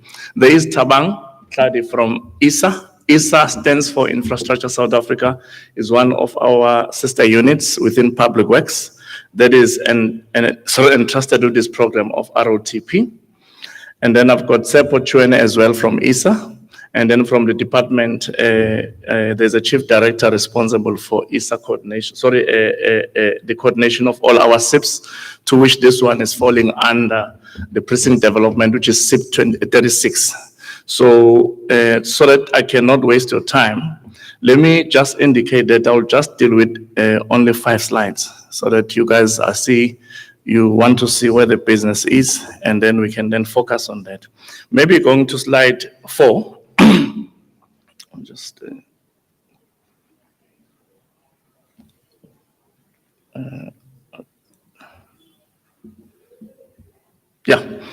maybe can someone help me? I can't see too. Oh, sorry. Computer bundle, just yeah. That's it. Thank you. Yeah, that's fine. Yeah, maybe to just give a definition of ROTP, so that for those who don't understand what it is, ROTP basically is like the minister has indicated, repair, operate, transfer program. Basically, what we are saying is, you heard the minister talking about over 2,000 leases that we are having. Government has got buildings. We had an opportunity just for interest this morning before the start of this conference. We went with the minister to a couple of them here in Durban. I think we saw about 4 buildings, dilapidated, unused, and underutilized. So ROTP basically is saying, in most of all state-owned buildings that you are unable basically to look after or manage, let's come up with a way, because as you know, the fiscus is overstretched, a way to say, how do we take these buildings forward so that it's acceptable? Because you must remember, government provides services to the people of this country. And in most cases, they complain about the condition of our buildings. So ROTP is one way of trying to bring about private sector in terms of them making sure that they are able to contribute towards assisting us where the fiscus is being stretched. So this program will actually be rolled out after we finished the pilot phase. It will enable suitable occupation for users and improve the retention and efficient utilization of the asset, which is the building. And then also we want to, in this case, utilize the innovation of private sector participants. In this case, when I say innovation, private sector, they come with money in most cases to manage buildings to support. And I think that's what we want to sort of look at attracting more. And then also want to look at reducing the life cycle cost of our buildings, and then institutionalize the sustainability of our buildings. Those who stay in Durban, you'll know if you go to a hospital called Inkosi Albert Luthuli, it was one flagship program done by this province, to which when it was done, it was a triple P. However, when it expired, they had to continue with what Rick is going to talk about after lunch, a very strong total facilities management program. It still looks very, very beautiful as it was done initially. So that is basically where we are trying to go to. Let me go to slide 5. Obviously, you can't do anything in government without understanding the governance. Like I've explained, in terms of public works as a department, we've got a sister unit called ISA, which has been appointed to do the project office work in terms of the Triple P framework. So they are going to be leading this program on our behalf. And there's also clear roles of what ISA and PMTE were to do. When I talk about PMTE, it's still public works, don't just get confused, just that it's operationalization of our department where activities are there. And then also the issue of a National Treasury and SCM to support the procurement process.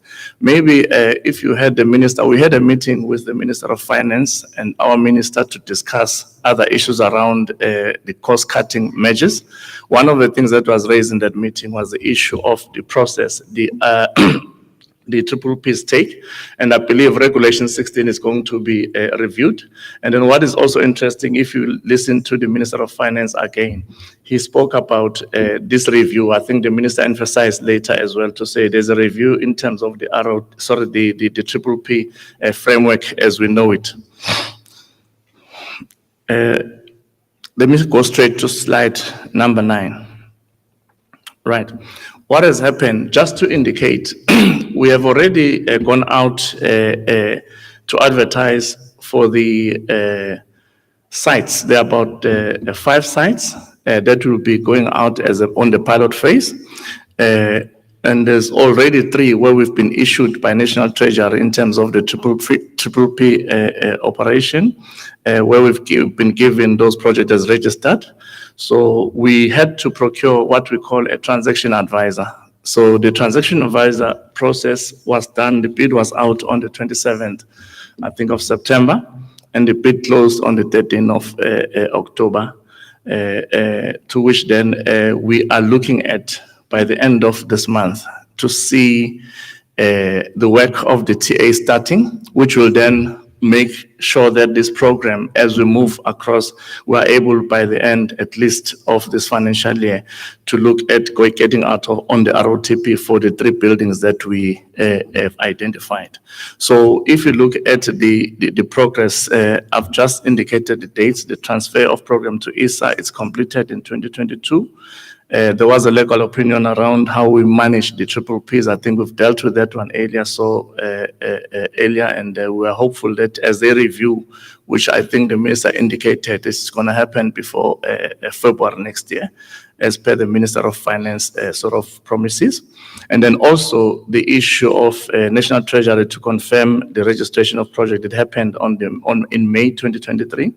And then as I've said, the advisor, the TA or transaction advisor, we hope by the end of this month it would have been done. I just want to indicate how we actually are appointing the TA. We utilized ISA. And I know, Minister, there were a lot of complaints about many people say we didn't see this thing. Currently, our ISA is based in Sentin under the offices of ITC. So this program was advertised under the framework of ITC. So what I've actually requested, which I will still emphasize with Mr. Raymond, the next phase where we're now looking for requests for proposal, it will go to our website, including CIDP. I will engage with Mr. Raymond, our TDG responsible for SCM, so that we don't get that confusion. So just want to indicate that will happen. So, and then the issue of the RFP, as I've said, around April, March, for the 3 properties. And then there's no program that goes out without any challenges. I think I would then say that there's been some challenges that we've raised. This program was delayed. So the obtaining of the legal opinion on delivery mechanisms and their compliance to legislative framework, that was a bit of a challenge for us. And the discussion with GTEC of possible delivery mechanisms and the requirements for condition assessments and capacity constraints within DPWI, and specifically on condition assessment. I just want to indicate, in terms of the phases of the Triple P, before you can actually even go to phase 1 to register it, the facility must be assessed in terms of condition. In other words, if you look at just behind you, there's a big residential blocks for police. If we have seen it, I think we went there this morning.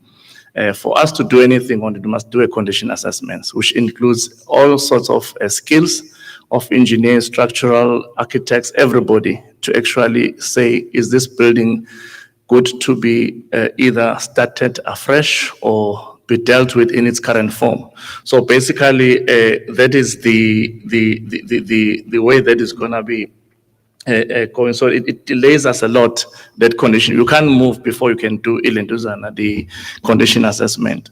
So I think there are also other areas where we're saying there is a way to address some of these challenges. The collaboration with GTEC. GTEC is Government Technical Advisory Center, which works within National Treasury, where the Triple P unit falls under those people that are actually responsible for Triple Ps. So we've developed quite a very strong relation with them, and we are engaging with them from time to time. DBW is actually finalizing the appointment in respect of condition assessments. I think Ricky, the DDG for FM, Facilities Management, is assisting as well. As I've said, ISA is busy and finalizing the process. So which means then, just in conclusion, that Minister spoke about already 50 that we're going to roll out. While the 3 or the 5 that we've actually identified on the pilot phase, I think I'm inviting you not to actually take this for granted. Just follow these websites. We're going to try to speak to our communications chief director to popularize these programs, because sometimes people only see it when it's a tender. Maybe to say that let's try to find a way so that people can know and anticipate what is going to be happening. So there's going to be about, out of the 50 minister, there's going to be about 30 that we've already identified and seen, to which then we will conclude in terms of finalizing and getting them as soon as the rollout plan is done. So I will take any question, Minister, in respect of anybody who wants to answer at the end, or maybe after lunch, Minister. Thank you very much, colleagues.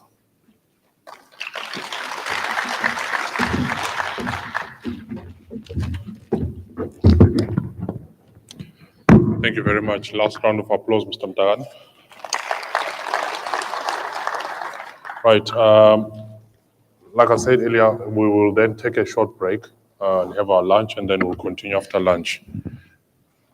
The time is it's 5 past, ne?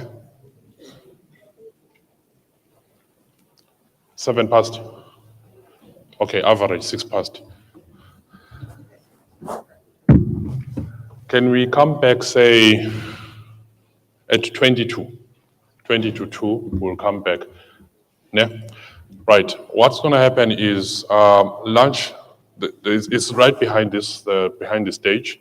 There are 2 ways to get there. You exit, 10 left, you pass the bathrooms, through the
very much for making it back exactly 25 minutes late.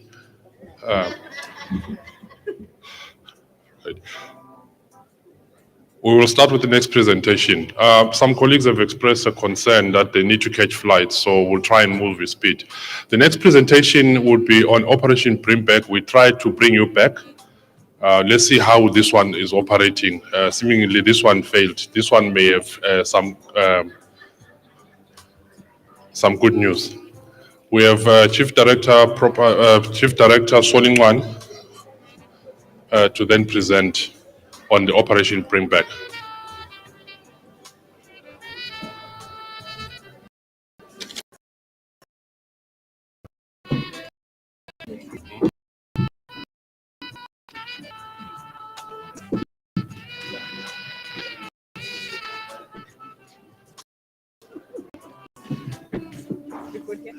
I think it's fine.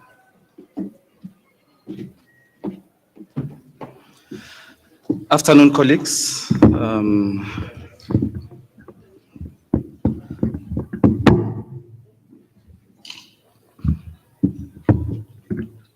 It is the greatest pleasure to be in KZN to share with you what government intends to do in order to bring back the lost assets.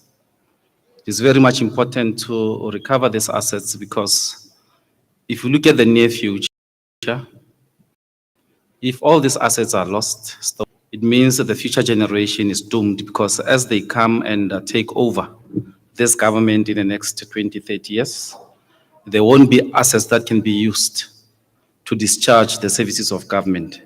With that said, allow me this opportunity to then take you through the presentation. What are the objectives of this Operation Bring Back? It is to turn the tide and eradicate problem building that are either illegally occupied, abandoned, and pose a risk to citizens. We know that there are many buildings out there in the public space where these buildings are not in good condition. And often these buildings are associated with illegal activities that are attracting criminals to conduct illegal activities within these particular buildings. We've also seen in the recent past that there are tragedies like the Marshalltown fire disaster. This was really a bad example of a government property that is illegally occupied and so many lives were lost. It is also to protect the vulnerable members of the society. It is to improve the living conditions of the citizens by reducing criminal activities and promoting safety. The objective is also create a safe, secure environment for all inner city dwellers and businesses. It's to also stamp an authority of the state by enforcing the bylaws and create confidence in the rule of law. It is to also use the Expropriation Act in cases of unclaimed properties that are a danger to the lives of the occupants. The anticipated outcome of this particular program is as follows: is to develop a country strategy and approach to solving the problem of hijacked, illegally occupied and hazardous buildings, is to also strengthen the rule of law, is to eliminate crime and criminal activities, is to contribute towards the rejuvenation of the inner cities, metro and secondary towns by improving the market value of the properties and the increase of revenue base for the state. I think earlier this morning, there are a number of speakers and members here who've indicated the interest to utilize state-owned properties so that they can either advance their businesses and assist the state to generate revenue. So there are many opportunities where if these properties are recovered, they can be used fruitfully to benefit all the citizens of the state. We know that we have the legislative pieces that are governing us in every action that we take. Yes, indeed, we are the caring, government where the issues of the human rights must be actually observed. So by that say, we then know that in terms of the Constitution of the South Africa, We must care for those that are vulnerable, poor, and do not have home. So we will then be using the constitution to take care of that particular environment. We also know that we've got this act called the Prevention of Illegal Eviction from Unlawful Occupation of Land. The PI Act simply says if a person is occupying your house or your land, you can't just outrightly evict. When you evict, you must provide alternative accommodation. So it is important that we formulate partnership with many other spheres of government to ensure that those people that are exposed to the dilapidations which they are occupying, they may find solutions when it comes to alternative accommodation. Allow me in terms of this buildings which are in a bad state. History has actually taught us that back in the day, there was this town called Detroit in USA. This town was very good in terms of manufacturing, pharmaceutical, as well as railway business. It was also big in terms of the motor industry. Around 1930, most of the people flocked into this particular city, which used to only house 80,000 people population within the city. But then around 1930, the population increased to 1.5 million as they were pushing for the job opportunities that were there. And the city was very vibrant. Everyone could make, ends meet in terms of the living conditions. But unfortunately, when these big industries, began to go down, because the industries first they wanted to produce whatever product that they were producing at a lower cost, most of the people were left destitute without work. And if you then look into this particular picture, around 1930, Detroit was a very beautiful city where everyone was enjoying the job opportunities. But then around 1967, as the motor industry and manufacturing companies went down, most of the buildings were then left unoccupied, derelict, and danger to the society. So South Africa is also not different to this type of trends. We realize that there are a number of government buildings that have either reached the end of lifespan because government is no longer utilizing those assets. But it is important that we then come up with solutions in terms of how to repurpose, how to use these particular properties in order for those that are interested in business to advance their businesses. This will then assist government to reduce the holding cost. It will also assist government to create jobs and lessen the dependency of the population to be heavily dependent on government. So the lesson from the Detroit is to say, we've got this type of buildings in our society that are in bad condition. It is therefore important that we partner, and as we partner, we can repurpose these particular buildings and use it to the best in order to achieve good results for government and the population. Now, coming back to the KwaZulu-Natal, we understand that KwaZulu-Natal land size is about 94,000 square kilometers, and it has about 11 million people, which is making it the second most populous province in South Africa. We also understand that Richards Bay, which is in KwaZulu-Natal, is the center of operations for aluminum industry, and it's also the largest coal terminal on exportation of steam coal in the world. Agriculture is also central to the economy, sugarcane plantation being the mainstay of KwaZulu-Natal agriculture. So if you look at KwaZulu-Natal, it has so much potentials. It is therefore important that we strategically look at these mainstream potentials. And as we look at those, then we can begin to understand our properties, and our properties must be used to advance these particular areas which KwaZulu-Natal has in terms of the products that they are producing. If you look at the Richards Bay as the main terminal in terms of coal exportation, the land that we have around Richards Bay can be used to advance that particular business. And if government land which is idling is left unoccupied and it is illegally occupied, that will then create a big problem, and the highest best use of that particular land may not be achieved. So it is important that we also work with municipalities as we roll out this Operation Brimback. We know that we've got about 11 district municipalities in the province, and we also have 43 local municipalities around. I'm not going to present the entire presentation. We also know that there are a number of privately owned properties which are also in a bad state. As the minister has indicated earlier, it is important that these particular properties be recovered where the owners have left their responsibility of taking care of these properties. And if such are expropriated and recovered, they can then be availed to the public for reuse.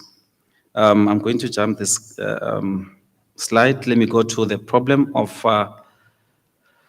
hijacked buildings. Normally in hijacked buildings, there's no running water or electricity. The extortion of rent by criminal syndicates of mafia landlords. Flammable material are often used to subdivide buildings and overcrowding. Illegal connection, use of candles and sewer leakages, haven for drugs and illegal activities, illegal connection of municipal services in certain instances, degrading of neighborhood property, violation of bylaws.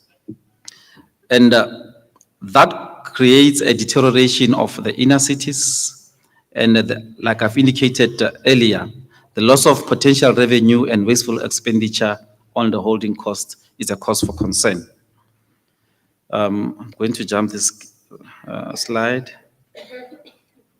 We understand that most of the people migrate to cities for better opportunities.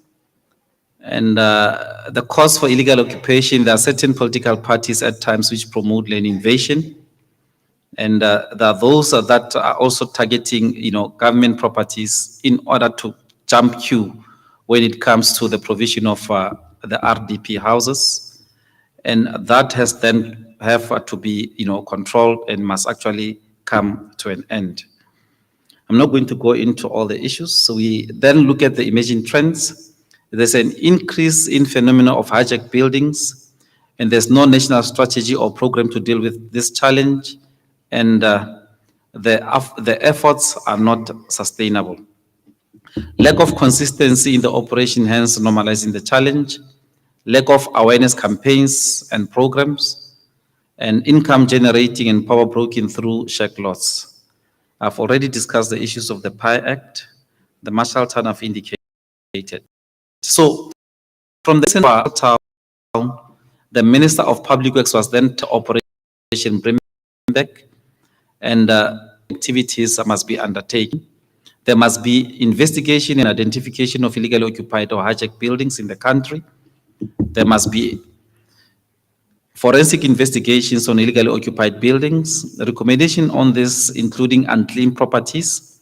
The government must explore the use of legislative provision to take ownership of neglected privately owned hijacked buildings. And the recommendations must be made to the IMC in terms of the proposed solution on the prevention and eradication of hijacked buildings. The opportunities, as I've indicated earlier, once we reclaim these hijacked buildings and land, the following opportunities exist. There's an opportunity for us to convert those buildings into student accommodation. There's also an opportunity to provide dignified housing for the poor, especially the gap market. We need to reclaim these particular properties, repurpose it for alternative use through the refurbish, operate and transfer program, which Mr. Mdagane has just presented to us. And this will then create, jobs for the refurbishment, and it will also attract inner city, tourism. And as a result, the city will become clean and safe to use. So the other opportunities, it will then strengthen the rule of law in South Africa. It will boost investments in terms of those that are intending to invest on these buildings, and there will be investor confidence. It will also create safer, spaces within the city. The key stakeholders in this particular program is the Minister of Public Works and Infrastructure, Minister of Social Development, Minister of Police, Minister of Human Settlement, Justice and Constitutional Development, partnership with the Community Safety, partnership with the MECs for Provincial Department of Public Works, partnership with SALGA, executive mayors, city managers, and municipal managers. I'm going to jump this one. What are the key pillars of this particular program? The first pillar is the stakeholder engagement. The second pillar is the rule of law. The third pillar is community mobilization. The fourth pillar is to create a war room where this particular program can be monitored closely on a daily basis. And the fifth pillar is to heighten the operation. And the sixth pillar is to ensure that there's effective communication and media license. This one I'm going to jump. So there are key government structures which this particular program must actually be presented at. It must be presented at the Interministerial Committee. It must also be presented at the Infrastructure Presidential Planning Committee. It must also be presented at Cabinet. We have already presented the program at MINMEC and it was approved. We must also present it at FOSAT. On the key implementation plan activities, there are the activities we need to collaborate with various institutions, as I've indicated earlier. We need to conduct a research in order to ensure that as we take a step, it's a step that is informed by a research. The session will go to our top management and the facilitation between the intergovernmental, governments, and that has already begun, and the Operation Bring Back must be intensified. I'm not going to go to any other issue. What I can then inform the audiences to say, done with the process of partnering with the service providers that are going to assist us in undertaking this particular program. We intend to go to the market in November so that the service provider can audit all the buildings that are illegally occupied, and they will then assist us to recover those buildings.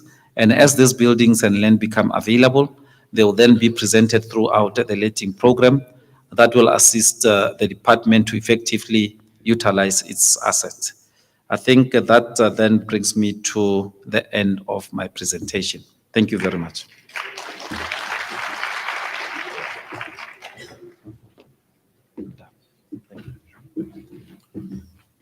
Thank you. Thank you very much, Mr. Nchwani.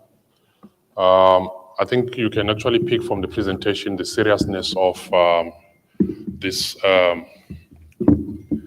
hijacked, abandoned structures. Some of you are probably familiar with the concept of blighted properties.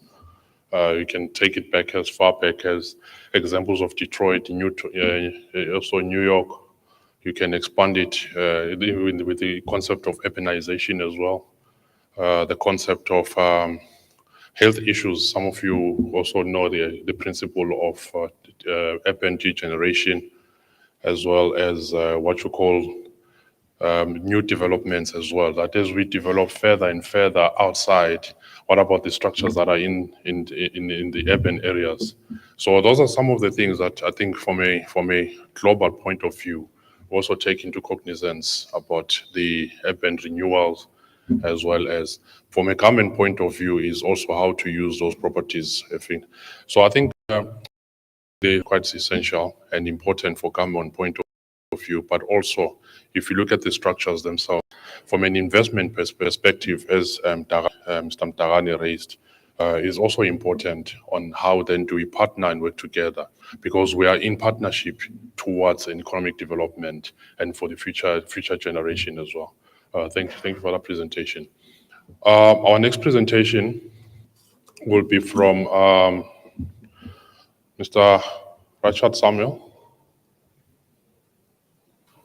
on energy efficiency program. You will see the linkages. I'm sure you're seeing the linkages in all this presentation, the link, the flow in those presentations. Thank you very much. I really assisted in that flow. Mr. Rachad.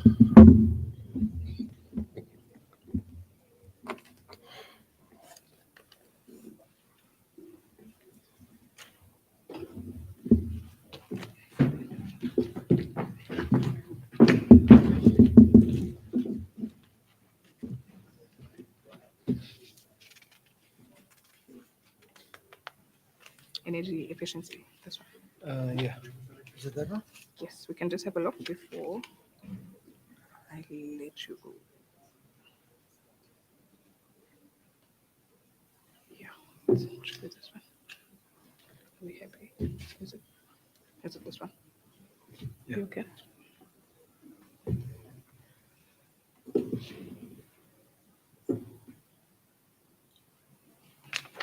Yeah. Thank you, Program Director. Even I have to lower the mic after you've been here. It's a bit too low.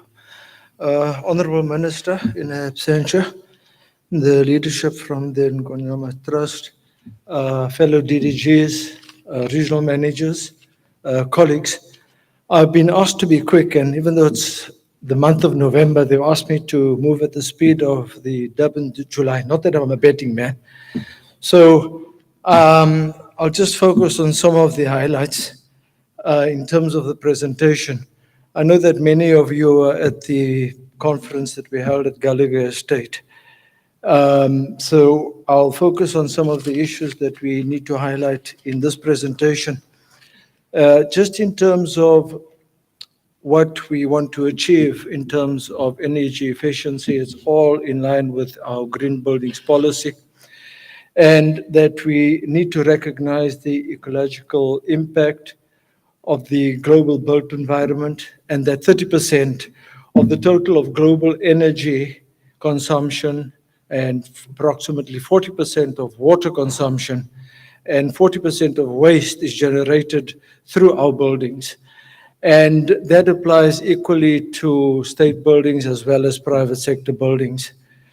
And that the green building policy that we have developed is a cost-effective tool which integrates concerns about climate change.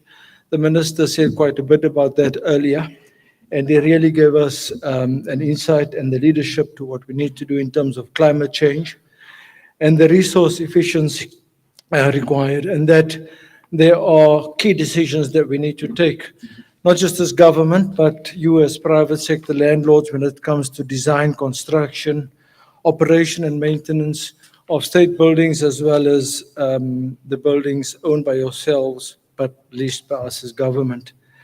In terms of the purpose of the GBP, it's important to note that the policy articulates the vision for national and provincial departments, but also for the private sector, as I indicated earlier. And within the national and provincial departments, we are developing initiatives and seeking a balance between new construction as well as existing buildings when it comes to retrofitting. But also key to the audience today is that the private sector has its role to play, be it owners, landlords, asset and property managers, investors or financiers. So more and more we're going to be looking at the green building policy and to what extent the landlords and private sector with whom we do business complies with the requirements of government. Just in terms of the objectives, it's important to note that we mitigate against climate change. In the province that we are today, we noticed recent flooding and abnormal weather patterns. And the experts all tell us that that is partly due to climate change, and we need to take that into account. And then also, obviously, the adaptation to the impacts of climate change and how we adapt ourselves of the property industry and the asset management, immovable assets, to make sure that we adapt to that climate change. And then the minimization of the harm to the natural environment, maximizing the ecological function of the landscape, as all our responsibilities. And then, obviously, at the forefront of any program for government, and also equally should be for the private sector, is the creation of jobs, not only in the environment and the topic of my presentation, but specifically on the opportunities in the green building environment, the creation of green jobs and the green procurement, as well as areas of upskilling at some an environment that is fairly new to us, but we seek to learn from other international partners. We recently had engagements with the French. We have engagements with other countries, Africa, all over the world, so that we find ways and means of upskilling existing people to jobs and to make sure that this trade opportunities. Also to create economic value in public buildings. Public buildings being our own buildings, but also those that we lease in from yourselves. And then in terms of the green building purpose is to develop guidelines, and this is what it really is, and standards and interventions to ensure that all government buildings, new and either designed or retro. So of our buildings as publics or as government are existing buildings. Therefore, there's a huge emphasis on retrofitting, and with that comes opportunities, but also our assurance and our responsibility to make sure that when we do any refurbishments or renovations, and we do any electrical reticulation, or even on the water efficiency side, we do it in a manner that is in keeping and complies with our green building policy. In terms of the need for us to ensure that there are energy performance certificates, and hopefully also in the future water performance certificates. I'll speak a bit more about that later. There are also issues with regards to the introduction of green leases. I'll touch on that also in the next slide or so. Eco-labeling and indigenous knowledge systems, and the need for us to record all of this as we go along, and that we can do necessary scoring on our own facilities, but also on your facilities. I think I'm not going to spend too much time on this slide, except that to say that there is an opportunity or a need, and I think most designers, architects that might be in the at the venue today at the conference will understand that one of their most important objectives is to make sure that when they do design, that they take into consideration green concepts and everything to do with green, the green economy. Every time I look up, I want to smile because I see a lot of cameras pointing, but I see you taking photos of this presentation.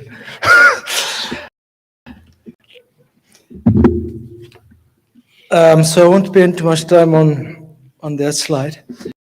So that exists with that, I think the presenters before made it quite clear that for now we have this marriage with you, and the marriage has been there for many, many years, many, many decades. That's why you have 9/11s and you're all chasing 9/11s. And what we need to do to ensure that you comply with what we require in terms of our green building policy is that we are in discussion with our real estate management branch, that we will find ways and means to incentivize you when it comes to leasing buildings. So we know that many of our buildings are in a bad condition, and many of them can be classified as having the sick building syndrome. But many of the buildings that we lease from the private sector also fall into that category. So more and more, we will insist and make it compulsory that you should comply with the green building policy. And I'm not going to mention all, but there's issues about the energy efficiency, indoor air quality, water efficiency, design efficiency.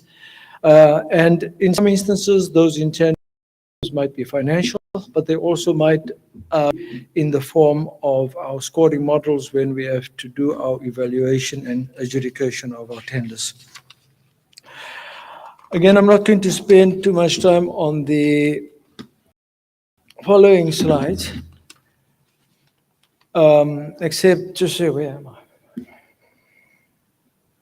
Yeah, we introduced the IRREP program. The minister spoke quite extensively, or he gave at least the overview that is necessary for the IRREP program, which is the Integrated Renewable Efficiency Resource Program. And I can see some of the faces, even seated in this room, were at the bidders conference. The bidders conference took place on the 1st of September. The minister in his keynote address had already indicated to all of us that he's moving with speed. The minister made it clear that the program that he has presented today are not programs or pie in the sky. So the bidders conference on the first window took place on the 1st of September. That bidders conference was for one of the departments mentioned by the Honorable Minister, which was the Department of Correctional Services. It's a program that seeks to ensure that we have energy efficiency programs for energy, for water, and for waste. I've already indicated to you in my presentation those areas or the percentages that buildings and immovable assets consume when it comes to those three categories. So we are not here to talk about things that are in the future. We're talking about things that are current. For those of you who were not at the bidders conference, it's too late because that was a compulsory bidders conference, but it's still appropriate for us to mention it here because that was window one. So the other windows or other client departments will still come, and you will have opportunities for us to then for you to participate in that. On this slide, it's more repetition of what I said earlier. Just in terms of the commerce and the public sector being the second largest contributor in the consumption of electricity, being 18.6%. And in terms of the public works itself, I know many say that we're the largest property owner in South Africa, but such statistics will show that we are the largest property owner probably in the Southern Hemisphere. And I look at my colleague, Ms. Subban, and I'm sure she will agree with me. In fact, I think I got that statistics from her many years ago, and it still applies. In terms of the waste that we generate, just as government, is 2 million tons of waste. The water, 94 million kiloliters of water. And in terms of electricity, 9,705 gigawatts. The rest of it you can read at your own leisure in terms of that slide. I'm sure the presentations will be made available to you. Just some more detail on the IRREP program. So we're working together with our partners, and our partners is GTAC. GTAC is the Government Technical Advisory Center, which is situated in National Treasury. So our partners on this particular program is GTAC, National Treasury, and Department of Correctional Services. And as I say, we are well on our way. I think it's close towards the end of this year. But we go through all of the necessary steps. The minister made reference to this being a presidential program under SIP28. So it is one of those strategic projects that the president as part of his priority projects for government. In terms of the opportunities that exist, again, I'm not going to go into the details. The details are there for you to see. In terms of the upskilling and the job creation, I've already spoken about that. And then just with regards to the potential program impact, and you can extrapolate that to your own facilities and your own properties that you lease out to government. In terms of energy savings, if one was to look at the entire portfolio, the opportunity would be 3,740 kilowatts, which is the equivalent of 201% of Koeberg, 67% of Medupi, and Kusile nominal capacity. If it was 20 projects, The equivalent of that would be 124 megawatt, which is the equivalent of 7% of Coburg and 3% of Medupi.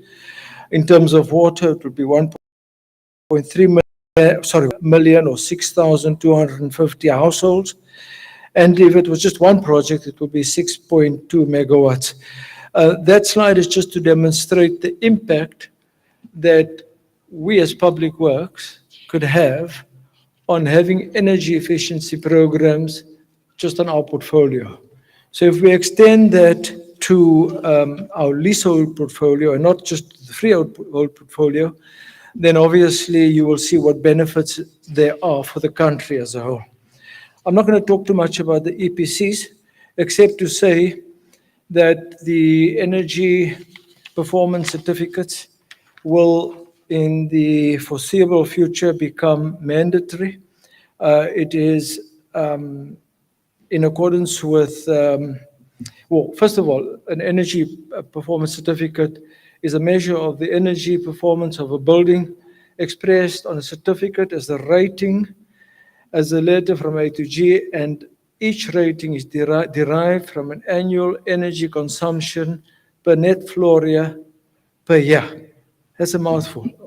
But anyway, it's something that will be required not only by us as government, but also by you. That there has been some grace that has been provided in terms of when it becomes mandatory, and also what is required in terms of the buildings or the category of buildings that requires this. You will see there that for the state-owned buildings, more than 1,000 square meters. In the case of private sector, buildings in excess of 2,000 square meters. But there, what we are hoping to do is that, since we are partners with you in the sector, is that we can work together. We've already gone to market on our EPCs, and on any of the other programs that we have gone to market on, including the indoor air quality to address the sick building program. We can work in collaboration with you and vice versa to make sure that we exploit the economies of scale in this regard. Again, I'm not going to give you too much information on the status, otherwise the program director is going to see. I'd say that keep to my word of the Durban July. So I will leave you to digest the rest of the presentation at your own leisure. It will be made available to you should you require. Thank you, Program Director.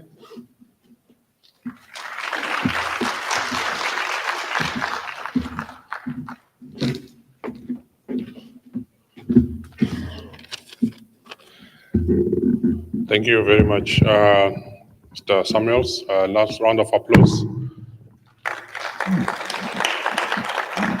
Right. This is a serious presentation. I'm sure you could pick from the presentation. In as much as it's talking about climate change and energy efficiencies and wastewater, there's already a debate of what you call climate emergency.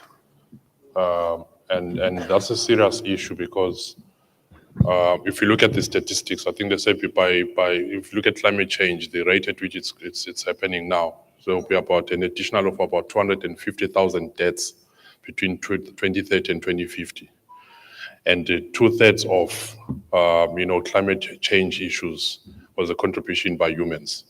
So the scientists are actually trying to trace now issues of floods, waste, and all of those in terms of how we as human beings have contributed. Now I'm bringing this in terms of the presentations now and the facilities, the buildings, and to say that in as much as you talk about the Detroit, you show the example of Detroit, that collapse of industries and stuff, which are basically generate GDP and economy growth, but they also contribute to climate change as well.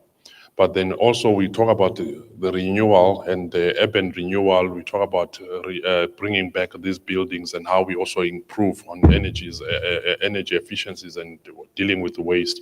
How do we balance also the contribution as we seek opportunities? We balance that with the contribution to the destruction of that. So it's a delicate balance. So it's some of the things that together with, as we partner together with the business, you also assist government in terms of some of the experiences in terms of, in as much as, remember, say selfish versus self-interest. In the context of self-interest, you also take into consideration the contribution to climate change as well as contributing to the better society in life.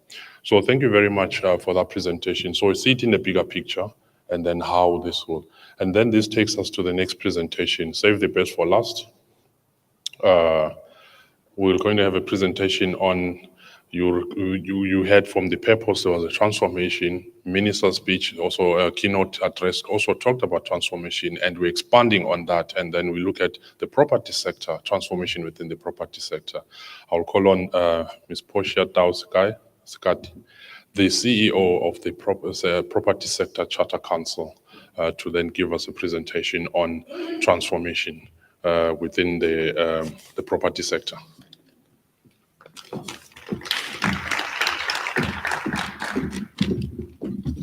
Must I adjust or you're fine?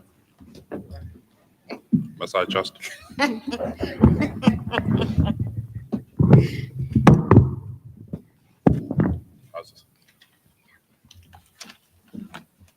That's you then.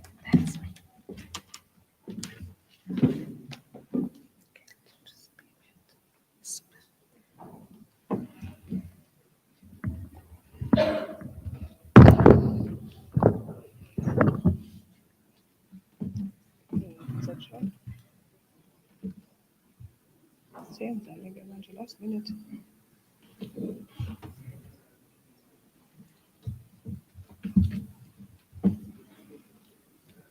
Let's try again.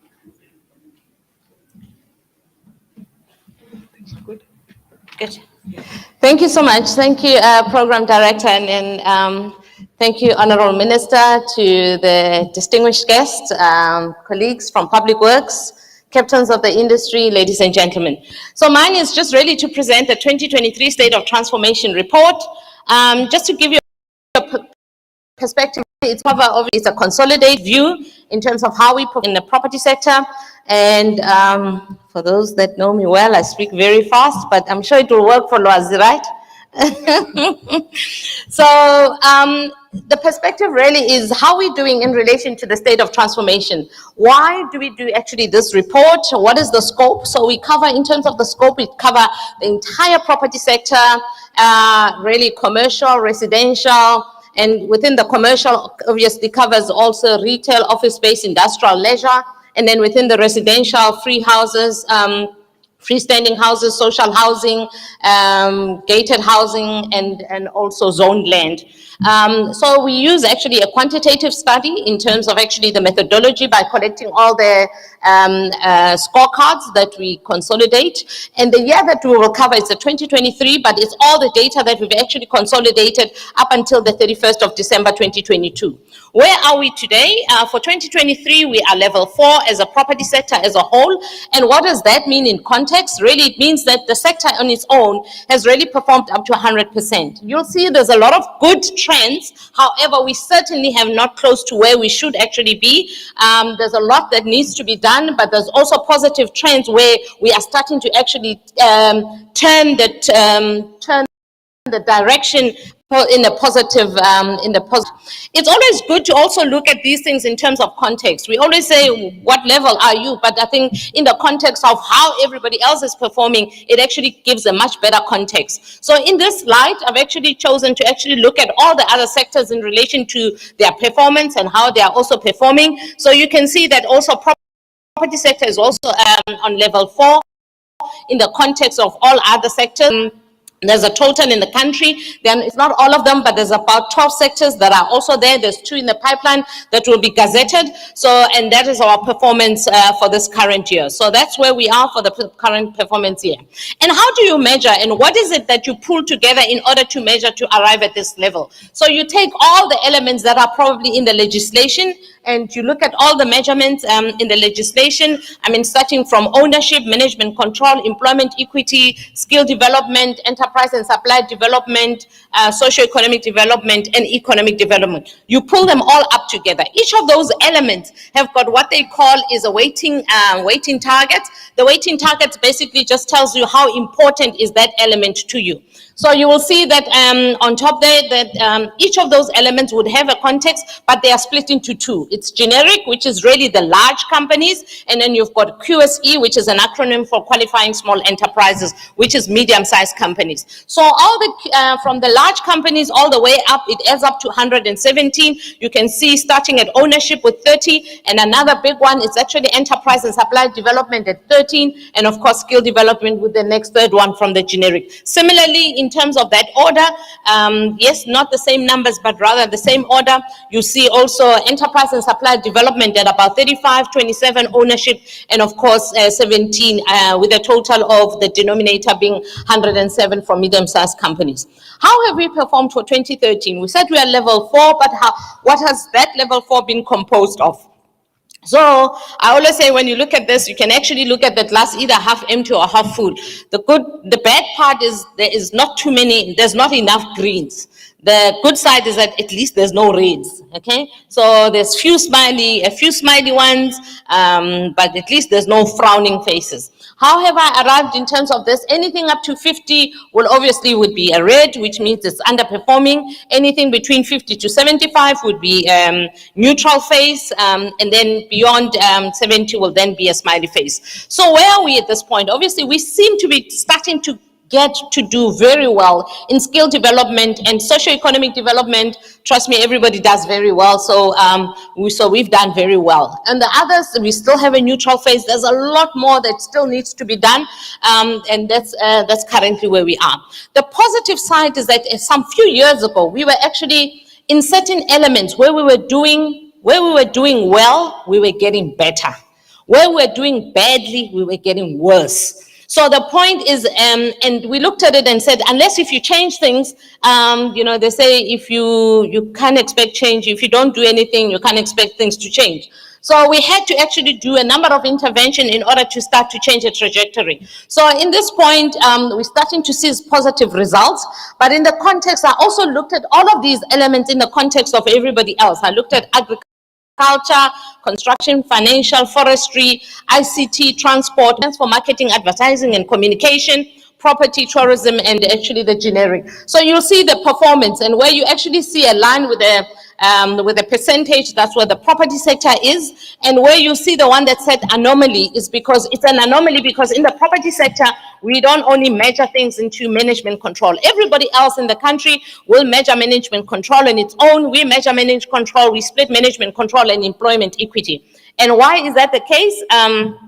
It's a case because in the property sector, if you own property, there are some people that would own property, but they don't manage their own property. So you and I decide, oh, can we own a property? Yeah, but you know what? We don't know how to manage a property. Who are we going to give it to? Oh, we'll give it to our friends at Brawl or Accelerate to actually manage our own property. In that case, you don't have people. So therefore, you don't measure on employment equity. And because you don't have people and you don't do employment equity, you don't do skill development, because skill development is a factor of payroll. So they don't have that. So but everybody will have management control. So hence we split management control and employment equity. So that's how we performed against everybody else, just to give you a context in relation to that. Talking about ownership and starting to bring it also on element to element basis, you've got ownership, which really measures voting rights, economic interest, realization points, and financial support.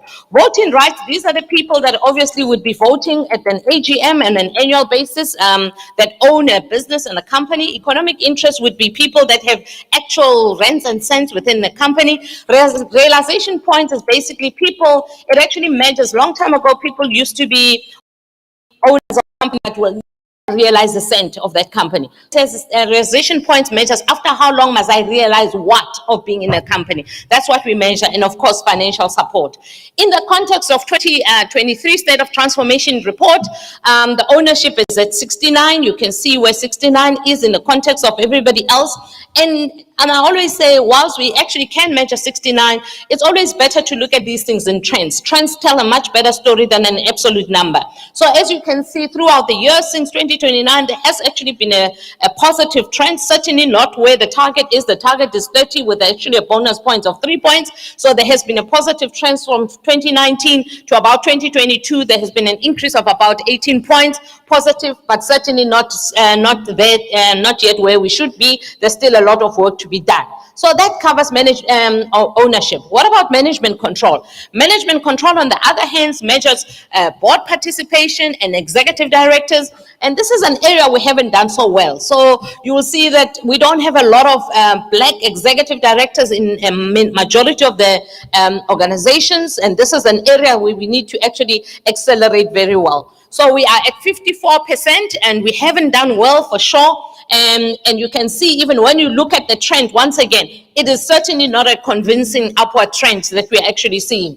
An area that we really need to actually look at. We recently, and in the last couple of years, we did a study with WPN to look at basically how many women do we have in all the listed companies. We have a total of about 24 listed entities, I think just under about 250 billion rand. We looked at how many females do we have. I mean, there's a total of about 2 female CEOs. If I combined with the CEO and CFO, there's a total of about 5.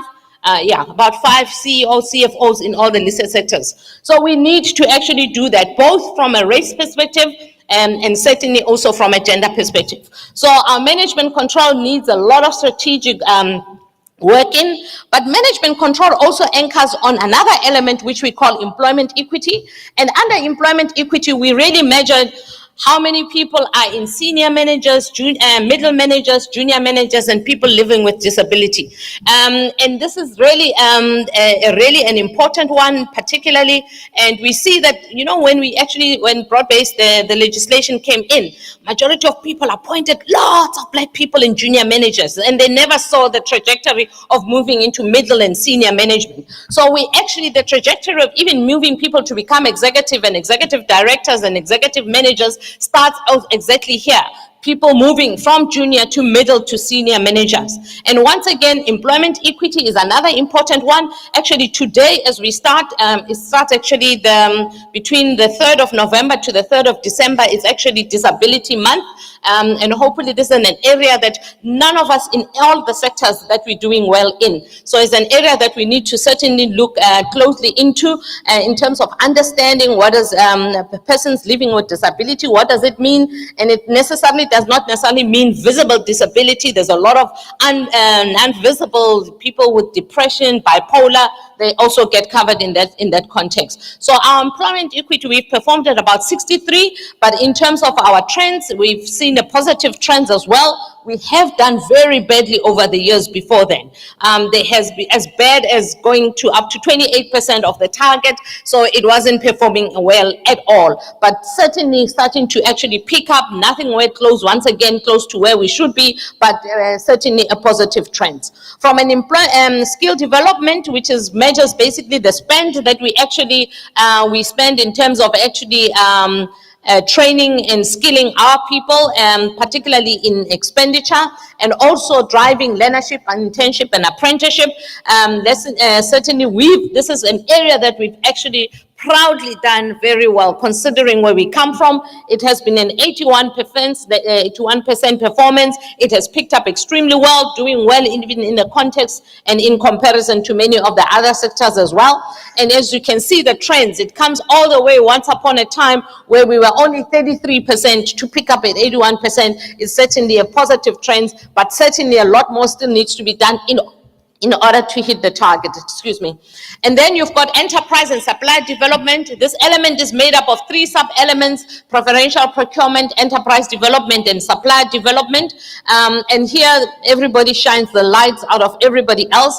But and those measurement, we did 71%, and we've been relatively doing very well. It actually dropped since COVID. It was actually quite good over the period of years, but we certainly has done relatively well. You also have done socio-economic development under normal circumstances. A lot of people refer to this as CSI, corporate social investment, and this is net profit, 1% net profit after tax. We've done 100%. Everybody does very well on this one as well.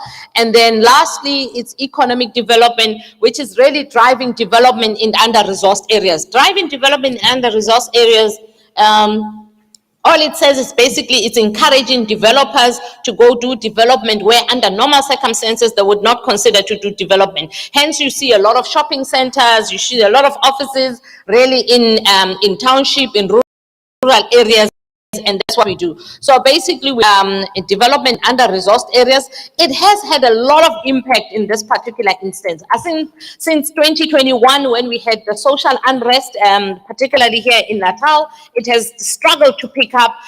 Issues of construction mafia hasn't helped. Load shedding has just been an added benefit, added burden as well on top of that.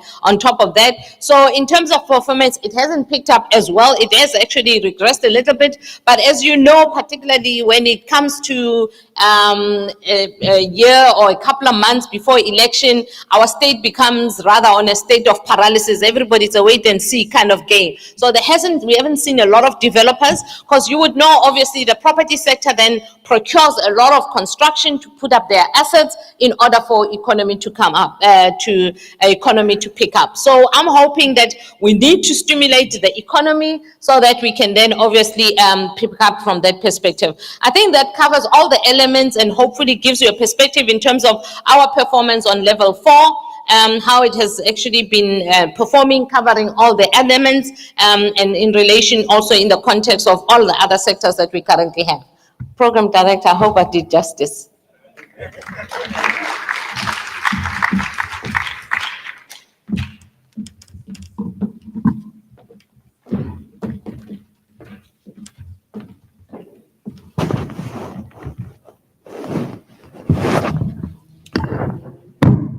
Thank you very much. Last round of applause.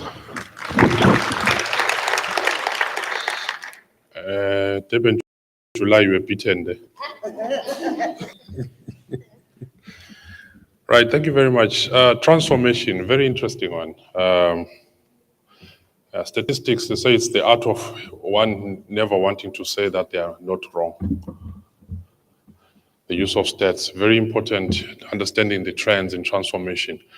It's a very delicate topic, very interesting considering the history of this country, but without going into that. But I think the most important message coming from the transformation within the built environment is basically that transformation should not be seen in the context of basically altering the statistics to look good, but it should be about creating new resources that then add to the social change.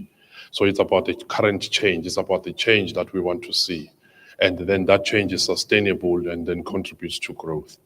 So that's the kind of transformation we're looking at. So when you look at the triple challenges of the country, unemployment, when you transform, when you talk about the change, how then does it impact on employment? How does it impact on poverty? How does it impact on inequality? And overall, how does it change the status quo to a greater society? So basically transformation now in the context of property is also seen in that context, not just altering stats. So I think the trends are also showing that, especially the categories that you're raising.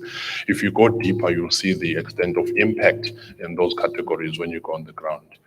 A famous guy once said that it is only when a mosquito lands on your private parts that you realize that there are certain things that do not require violence to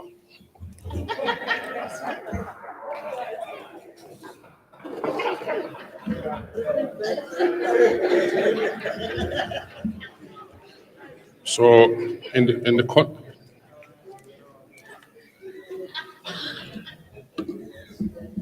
the context of transformation.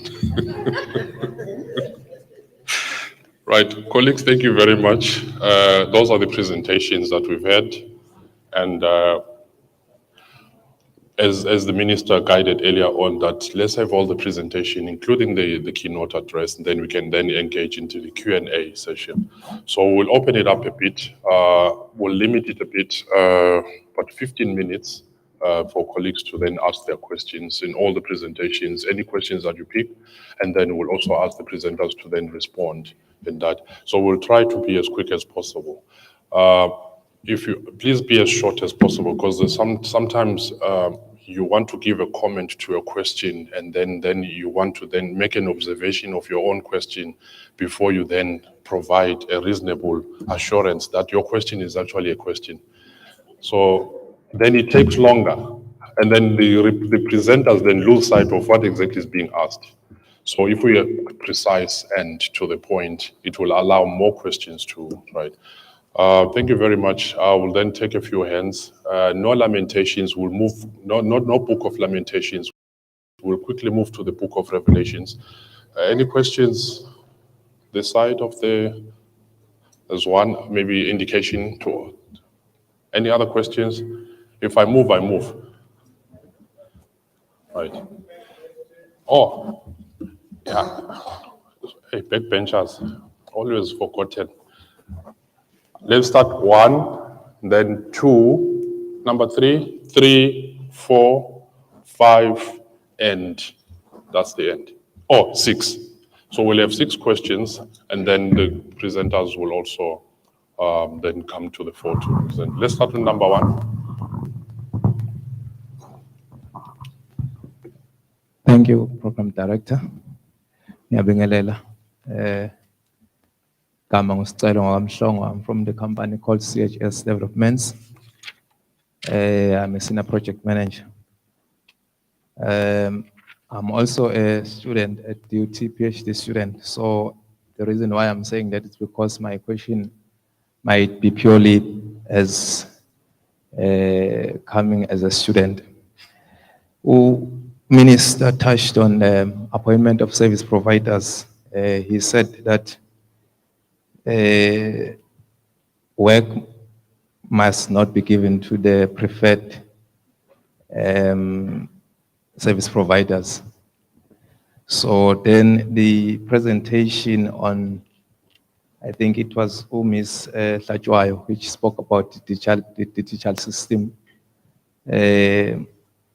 It focused on, I think it's focused on the implementation. So the digital system only focused on the implementation of the project within the department, but I did not hear anything touching on automation of the tendering system.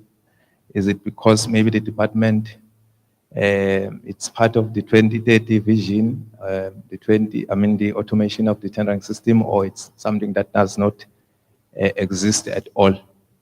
I'm asking as a student, program director, because should it happen that there's no plan or vision of automation of tendering system, what is it that we can do as students to contribute in making sure that the tendering system is being automated as well? Thank you. Sorry, say you're a student. I'm a PhD student at DUT. Okay. Is that your Ungangishaya. dissertation title? Number 2. CIO is still here. Yeah, please automate that question.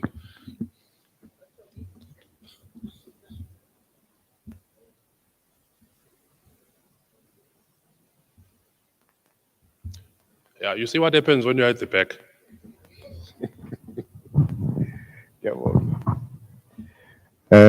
Thank you, Program Director. Ganibingelela nonke, uPhiwa Vilakazi. I'm a property practitioner from Idwala Property Group. I've just always wondered, ukuthi, with regards to, the buildings that are owned by the private sector, when it happens that, they abandon the buildings, maybe the levies or the rates have gone too high. Is it not possible, since, municipalities does have the information of how much utilities is being owed in terms of rates, water, and so forth, that maybe the process of actually expropriating or repossessing those buildings, and then maybe municipality being able to then offer them back to the private sector for the purpose of student accommodation and all the different things that can happen to revitalize the economy. And maybe is the issue a litigation one in terms of that, or is something more sinister in terms of, you know, the people that have actually hijacked the building? And maybe what role can we play as the public? Thank you. Thank you. That will go to Soline. Yeah, and then I think there's an important question you asked, the role of public in this, because it presents the expected perception that that's the role of government. So that's an important question. Number 3.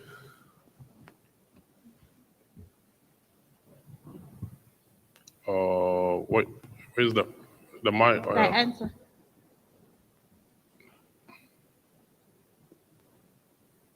Must I respond, Program Director? No, not yet. We're taking all the Oh, questions. okay. Yes, we're taking all the questions.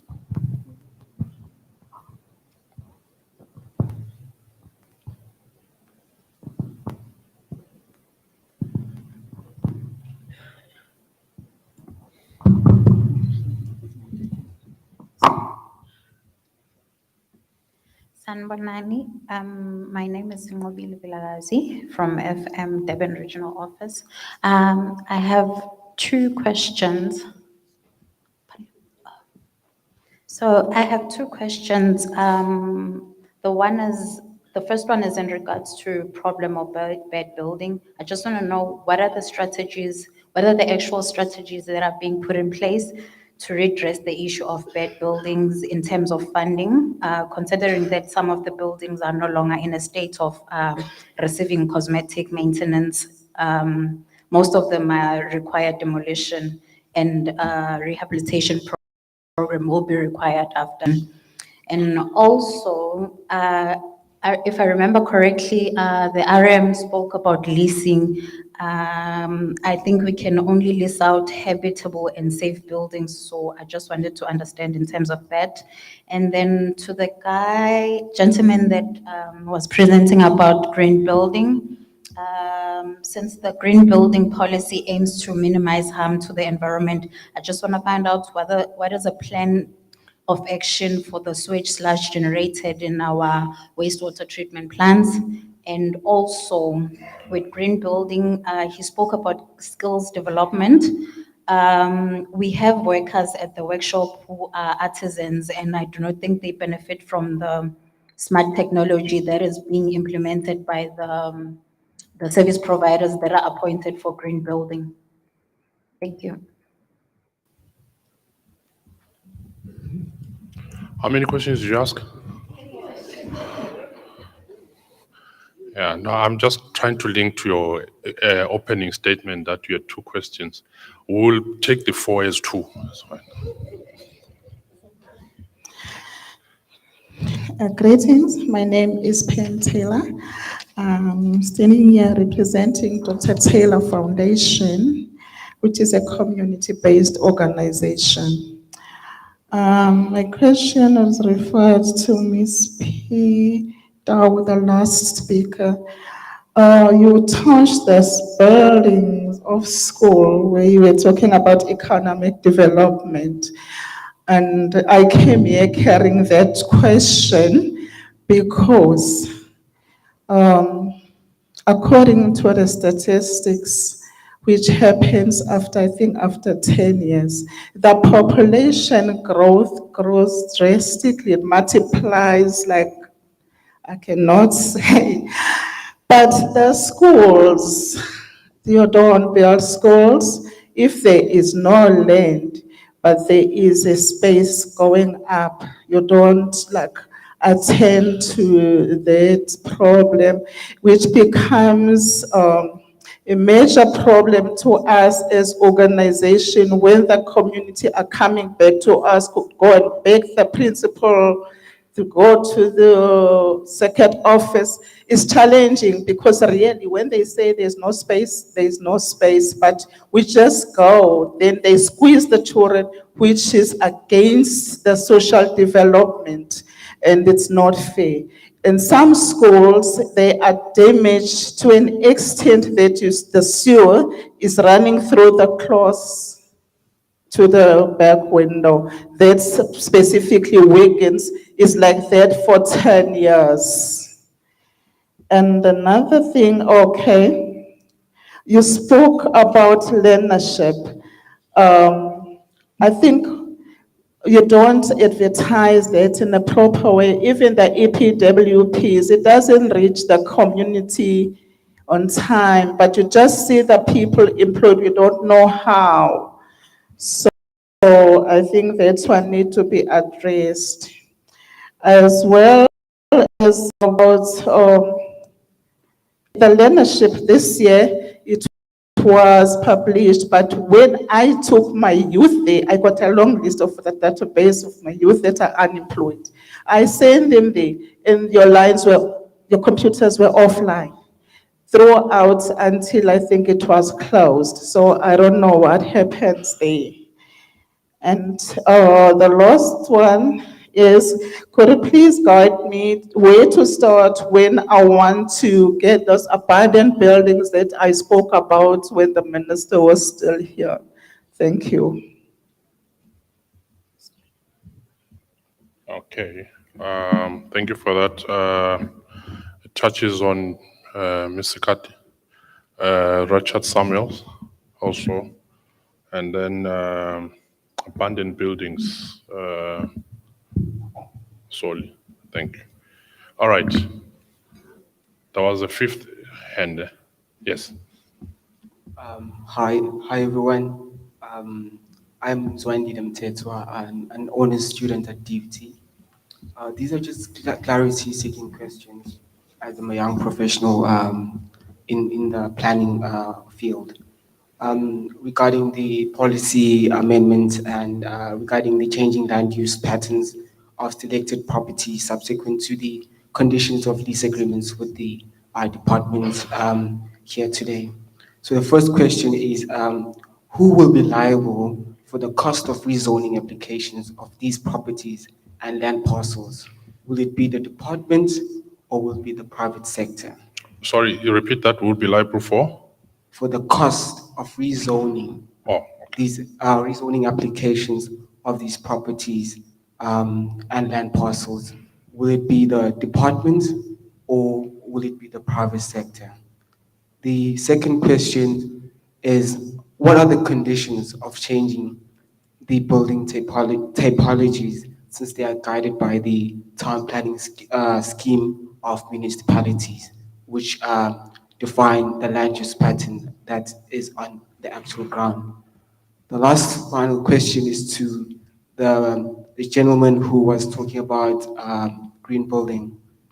In fact, I would like to know, what are the tangible incentives offered by the department to foster and enable green building and sustainable refurbishment of these buildings? Thank you.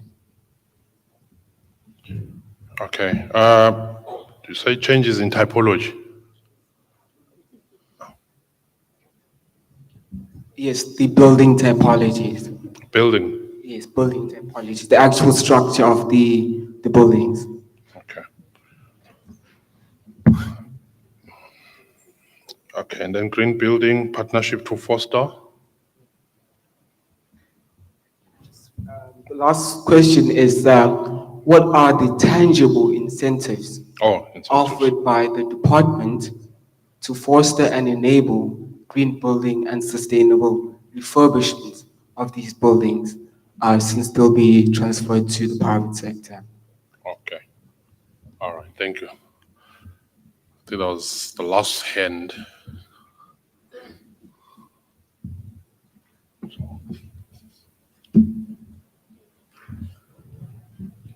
Thank you. My name is Saul Gumede from a company called Dijalo Property Group. Mine is a comment more than a question, emanating from the report of the CIO, on the basis of if we can't measure or if we can't account for our assets, I think it will be difficult to manage them. I think the plea to me is for the different departments to support that unit to make sure that our systems are in order, not only for your books. If sitting here today, based on all the other programs that the department wants to run, without a portfolio that you know exactly where it is, how many square meterage, I think we setting the department for failure.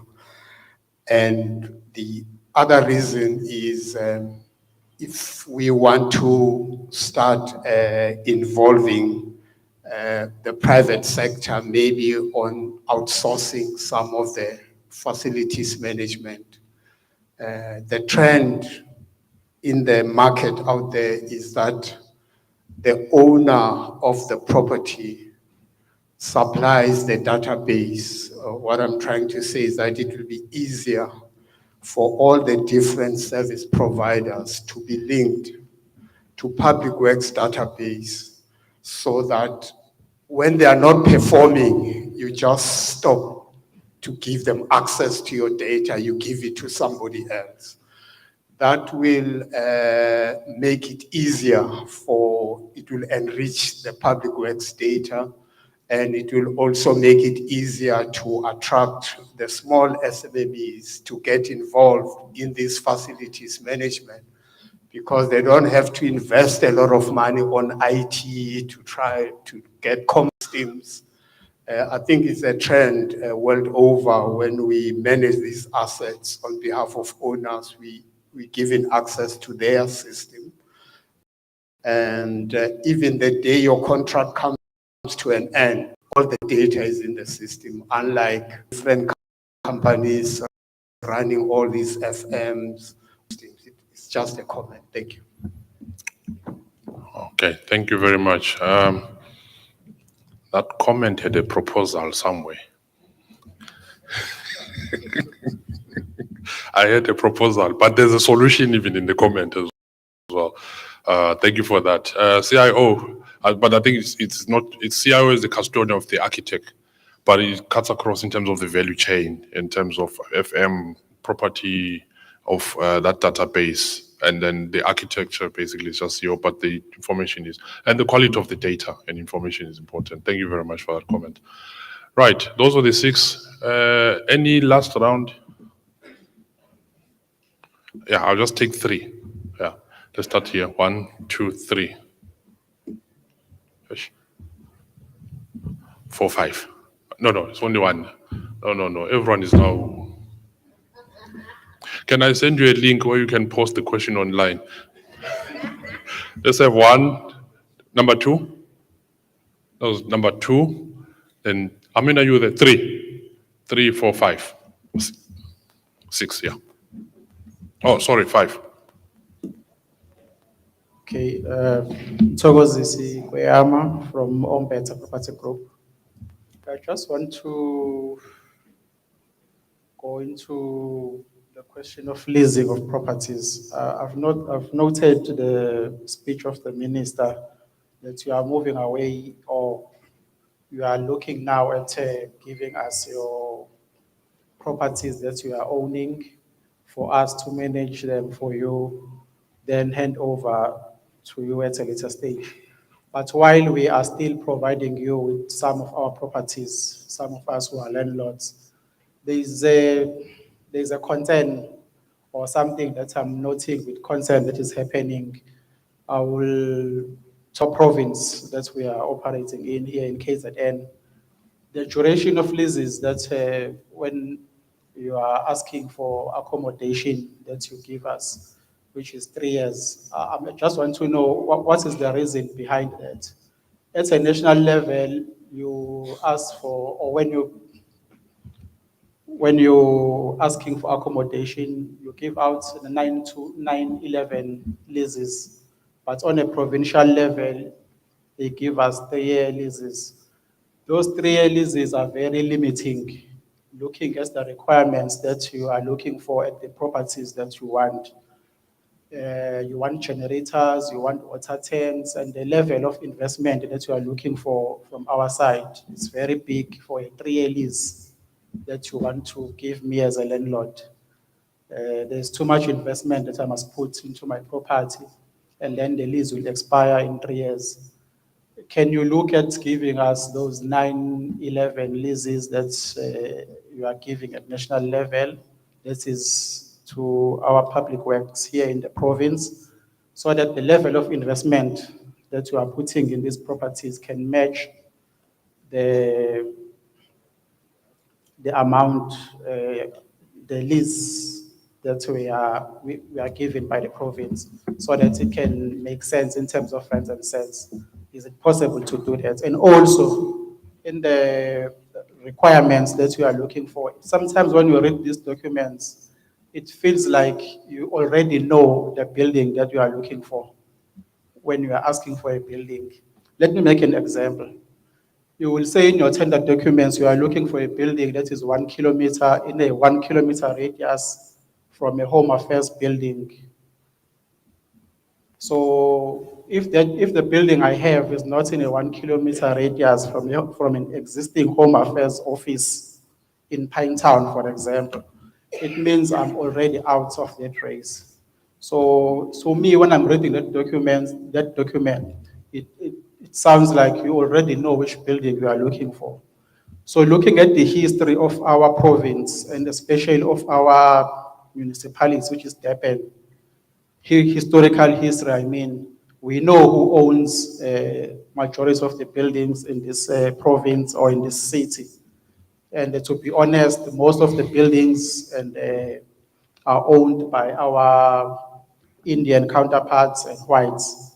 So that will mean, as an African, I won't stand a chance to participate in that tender if it's that restricted, to say the building that Public Works is looking for must be in a 1 kilometer radius from an existing office of another department that is looking for a building. So if social development is looking for a building, but it must be in a 1 kilometer radius of a home affairs building, I understand maybe it's because they want the community to move from home affairs to be closer to an office of social development. But that is very limiting to us. So those are the two issues I have. It's the 3-year leases that you are giving compared to the 9-11 leases that are given national, and the which is not on national tenders. So can you explain why there is that?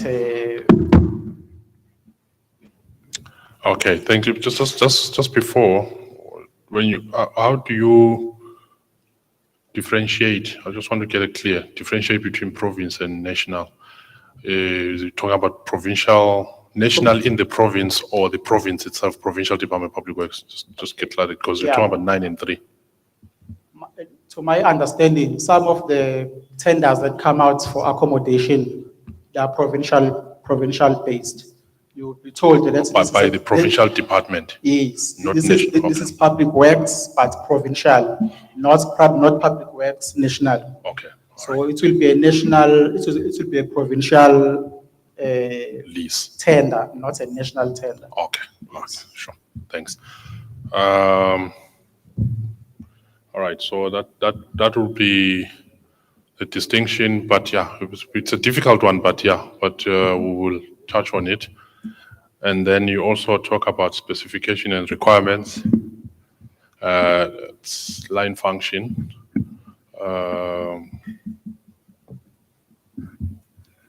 Maurice, on the requirement. And then there's monopoly. I think it's a general thing. And maybe Sasa is still here, on general principles of precinct. the Home Affairs and Social Development, maybe just a general principle, maybe as a way of responding. Right. Number 2. Thank you, Program Director. My question is directed to Mr. Samuels. And I commend the policies that we've created for green building, policies that were approved in 2011 and 18. My question is relating to the implementation of the incentives that eThekwini has been quite progressive in, especially relating to the rebates for buildings that are certified, Green Star certified. My question is, when will we see that incentive rolled out at a national level so that eThekwini is getting rebates for Green Star rated and EDGE certified buildings? When will that be accelerated to other municipalities and on a national basis? Okay, so rolling out of the incentives on certified building ratings. Then there are 2 hands at the top. Yes, after you. Then we go to the... Good day, everybody. First, I just want to appreciate the conference and all the inputs.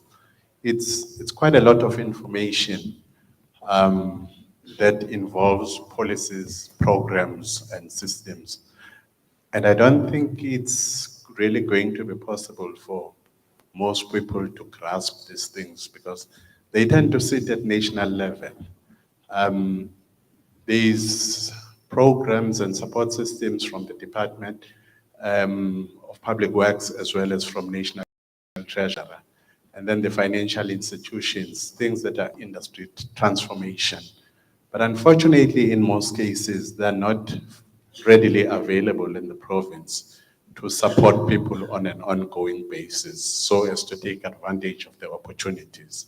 So mine really is a comment that we would appreciate that support system is made available on an ongoing basis in the province. Thank you.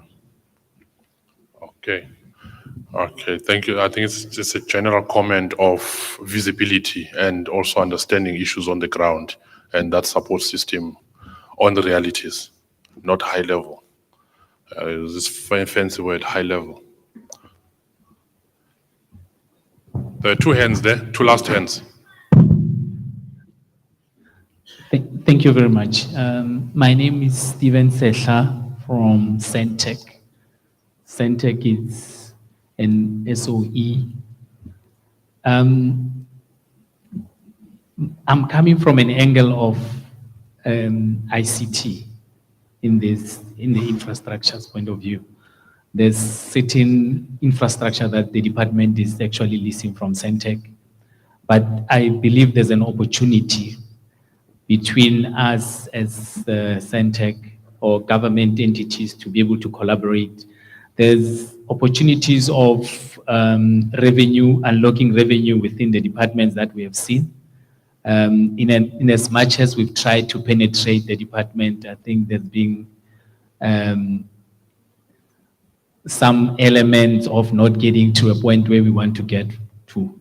But what I want to raise is looking at most of the buildings, also repurposing those buildings for data centers or disaster recovery. There's been a whole lot of difficulties when you also look at SAPO. It's at the moment suffering the same situation. So I want to bring that element into the conference to say, as we are talking infrastructure, can we also sit down and collaborate from the ICT environment to see how do we then manage these buildings and also bring an element of, I think the CTIO spoke about that environment, but it's also important for me to separate the two. because it looks like it will be building by building, but when you look at that project, it's a big project. You probably have to run it parallel and ensure that you bring stakeholders who are mostly in that environment to be able to ensure that these buildings are properly connected and even the data is properly managed so that the output, as the CIO was trying to outline it, it's actually found to be received the way you expect it to be. I think that is a comment. But just to add on that, can we also have the presentations shared so that we can also go through them in our comfort? Please, thank you. It's 5 rand a sentence. Your comments, it mirrors this one by Wauko Madden. I think it's more or less, but CIO will touch on the infrastructure part of it. That's your last hand, ne? Right, Sayivala manje. Thanks, Program Director.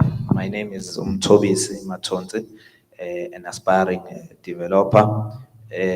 Greetings to the Honorable Minister in his absentia, the DG, the DDGs, and his all senior management of the department. The department's message is clear and the objectives are clear, welcomed, and appreciated. Program Director, mine is more of a request. The lengthy processes involved in getting development applications approved by local authorities kills confidence, and this subsequently impacts negatively on government's intentions and objectives outlined in such programs. More so on the ROTP, my request is that frameworks, including all government spheres from national down to local level, be formulated for the implementation of these programs to particularly provide for a quickened approach in the processing of development applications and to advocate for more frequent reviews of municipal town planning schemes so that they are in line with objectives of such programs and that they respond effectively to the ever-changing environment we operate in. Thank you. Okay, thank you very much. One was a request. Well, both were a request. One was a comment. Oh, the other one was the issue of the lengthy processes. It's a tricky one here, but yeah, because it's talking about local authorities. Yeah. All right, maybe we'll take a bite on it. And then the second one was more on the frameworks and implementing these programs around ROTP. Okay. Right, colleagues, thank you very much. Those were the questions and comments. Much appreciated. Thank you. What we'll do, maybe just for ease of managing this, maybe we do it this way, as from the presenters until here. Then you will touch on the question that is relevant to your, that was asked, relevant to your presentation, and 2 minutes each, then we close it. Dr. Mark, I think there was a policy question.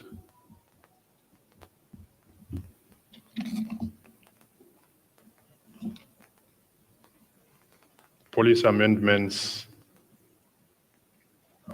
Oh, no, it's a rezoning issue.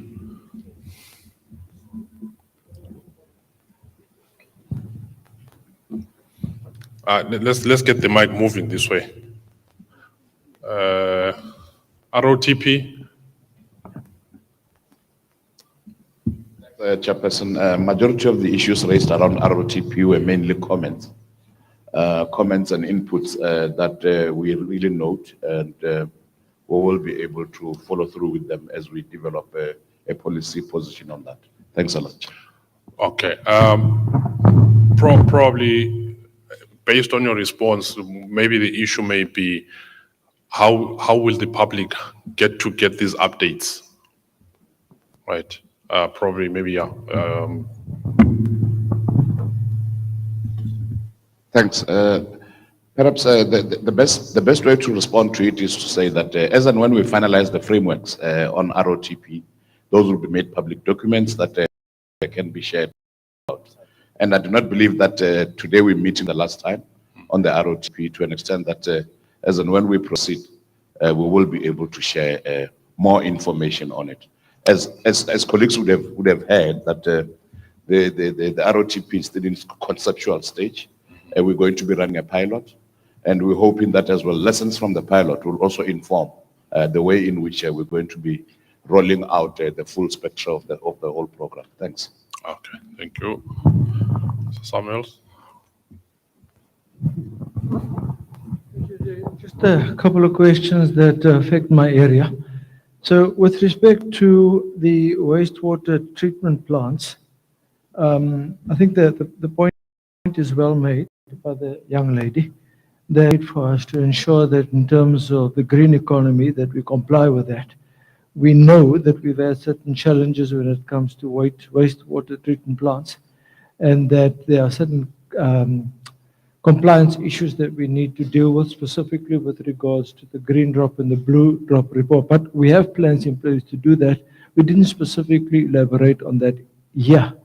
The other question with respect to the skill development and training, also a good question or point.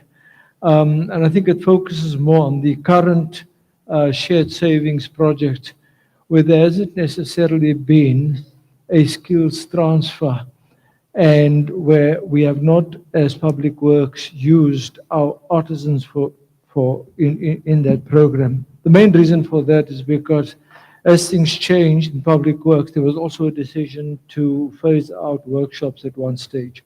We are now we've already taken a decision under the leadership of the Minister to resuscitate workshops with a view to ensuring that we insource as much as possible.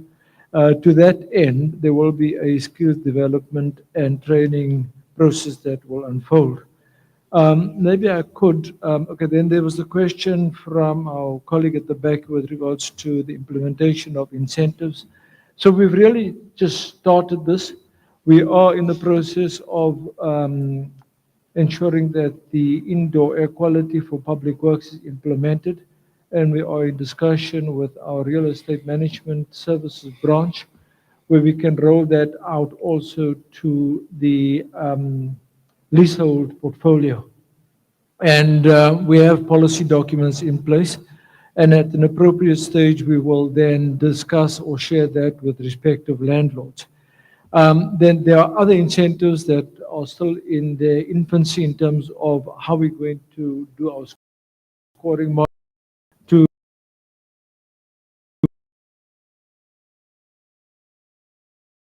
the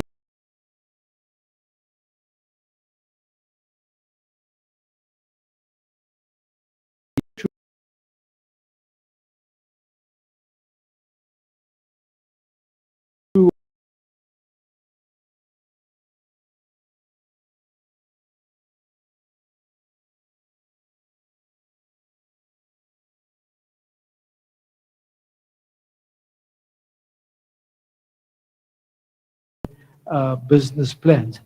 I think the same could be said about the question that was raised about the delay of municipalities in approving development proposals and how that might impact negatively on ROTP. Our only way is for us to engage our IGR unit, and where it's necessary, we will engage municipalities through that unit.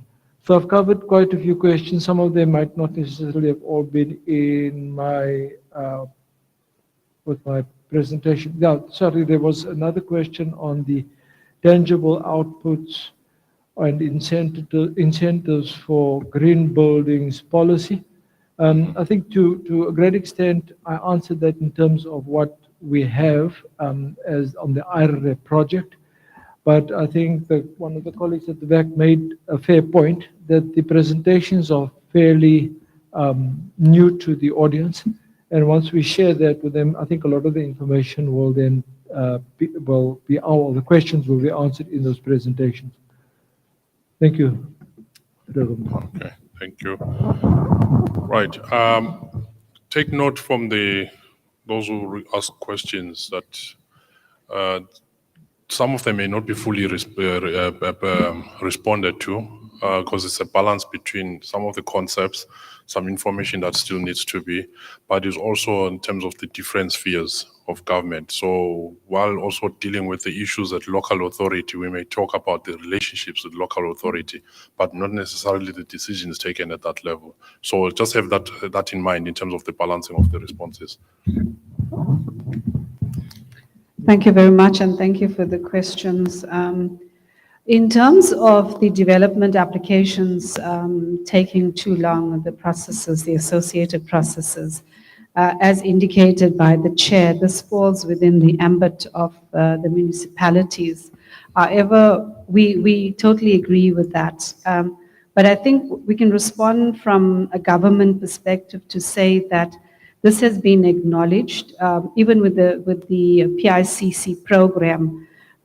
It's been documented that development takes anything from 5 years to 9 years to get off the ground, and it's mainly because the town planning processes and to obtain site clearance takes so long. We do understand that there's a requirement that we would have to adhere to in terms of NEMA, the environmental considerations associated, and the issue of the extent of development will come into play, and obviously the availability of bulk. But in saying so, the Department of Rural Development is looking at integrating planning and development with all government sectors, including bringing COCTA and SALGA on board to look at how we align development both for the public sector and private sector. It's work in progress. But SPLUMA, I think the town planner or the student that raised the question would know that SPLUMA has been approved. That's the Land Use Management Act that supports integrated planning and development. So I think going forward in the next few years, we'll be able to see the benefits, because that directly links to planning at a municipal level where you have IDPs and SDFs, and that must then align to, in that particular level, how they integrate planning and development, and how they kind of look at land use management and what is the highest and best use for the available land in that particular municipality, district, region, etc. So that is work on the go, and may going forward, improve the planning timeframes. But those are the frameworks that are being worked upon. So that's a bit of good news there. I'm going to then stick to the other question that was raised on land in terms of the cost for rezoning applications on properties. Who bears those costs? Is it going to be the government, in our case DPWI, or the private developers? Now, when the development is for DPWI, specifically for accommodation provision for one of our user or client departments, then government bears those costs. We as DPW will absorb that cost and recuperate that from our user clients, because we're the developer on behalf of the state. Where developer is putting in a proposal from the exercise that our REMS colleagues are going into the market for development proposals, those costs, if a developer is successful or if a bidder is successful, those costs then will be absorbed by the developer in question, the private developer. I think I covered the issue of the SPLUMA, etc. The issue of the building typology to repurpose the building.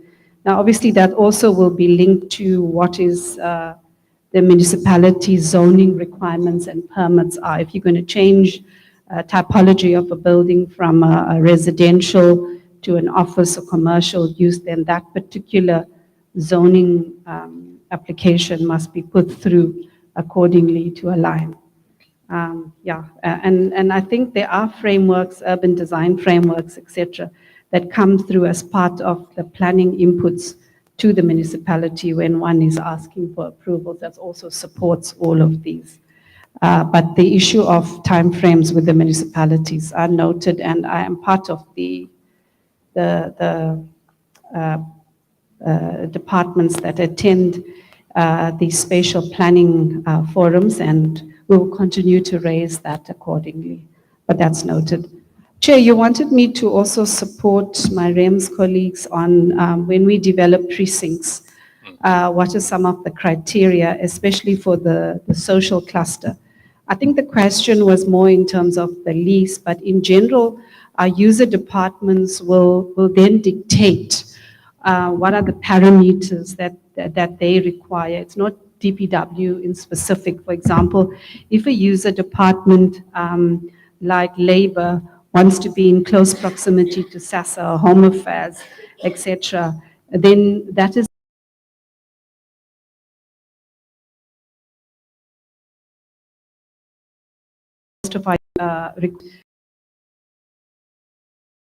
accessibility.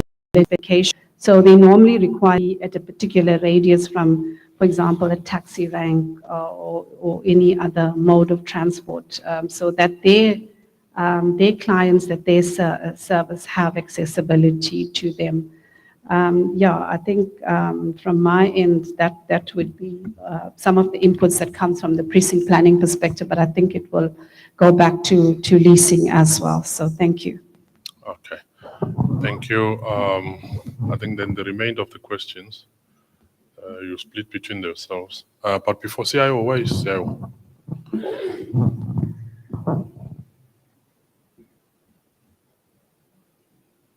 Is that you? Okay, after. Okay, Chair, I think for the question that was directed to me, really, it's really regarding the population growth and how schools and development of schools are responding to this. And I think it is certainly a concern that that is valid. However, schools are not in our purview. It's still part of the Department of Basic Education, so they still manage that generally. And I'm not so sure about, I think it was a learnership on EPWP, and I think maybe we will get the lady that deals with EPWP at Public Works to get in touch with the lady on learnerships. Unfortunately, I'm not the right person to respond on that. So yeah, I hope that answers that. Thanks. Okay, thanks.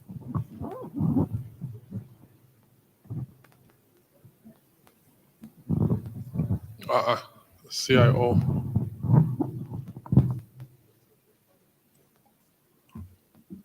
Okay, we'll come to the end with you.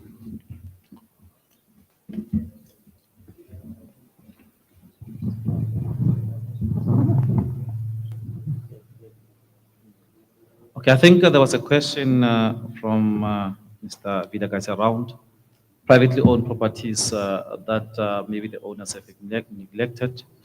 How will that be conducted in order to recover them and be available for purposes such as student accommodation? I think the what we do is to allow the platform of properties across the country. Obviously, that will be conducted in collaboration with municipalities, and such properties, as when they are identified, the to these particular owners to say if that come forth within a particular period of time, will trigger the Expropriation Act to expropriate those properties and avail them to the market by maybe use the letting out to do it. Of importance is this will also be in collaboration with the public, where the public identifies this particular property, will create a platform where they can, inform the department and government as a whole to say these particular properties are neglected by the owners, and thorough investigations will be conducted. I think a question from our lady in terms of the availability of state-owned properties to be let out. When there is a gentleman called Mr. Shozi, he is the head of the property in the region. I think you are more than welcome to engage him. He is also part of us here. He will guide you as to how to go about applying for unutilized state-owned properties. And as the Minister has also indicated, there are a number of state-owned properties that will put to the market. You are also more than welcome to participate in that process. Thank you. Okay. Okay, maybe let me deal with the only one question. I think SASSA has partially answered it, but we can assure the colleague with regard to the 3-year versus 9/11 is that from our side, we do try to deal with that and circumvent the situation whereby we are only dictated to by clients. We try to align the term to the permanent accommodation solution. If there is any 3-year arrangement that the client wants, we always ask the question, where would you be after the 3 years? If there is no appropriate answer that which we get, then we refer that back to the client concerned to say, please align, because we want to know whether you be in a state-owned permanent solution or what. Thank you. Right. So that is a response in terms of at national level, the approach, right? But I think it's something that maybe it can be shared in terms of provincial, but depending on the demands and the needs from a provincial point of view. But I think it's a collaborative effort through ITR structures on how this can also be raised to deal with that seamless, right? CIO, I need to close now. I don't want to stand between you and the happy hour. It's a Friday.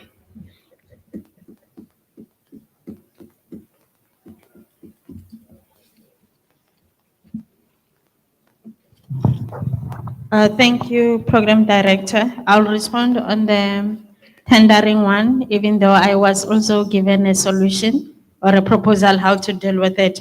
But where we are with that, everybody knows that department, we were supposed to IFMS, and also there was a G platform that was driven by CETA that was supposed to address the procurement processes. So now, because those two initiatives are, I'll say, dragging, we have resuscitated with the DDG SCM. We are relooking the requirements as part of our enterprise resource planning solutions and systems so that we can then automate the procurement, the end-to-end processes in terms of the department and the PM environment. So that's where we are. I will engage him on the approach in terms of using intents for us maybe to look at if we will be able to do it, to develop such a solution for automation in-house instead of going out on the market.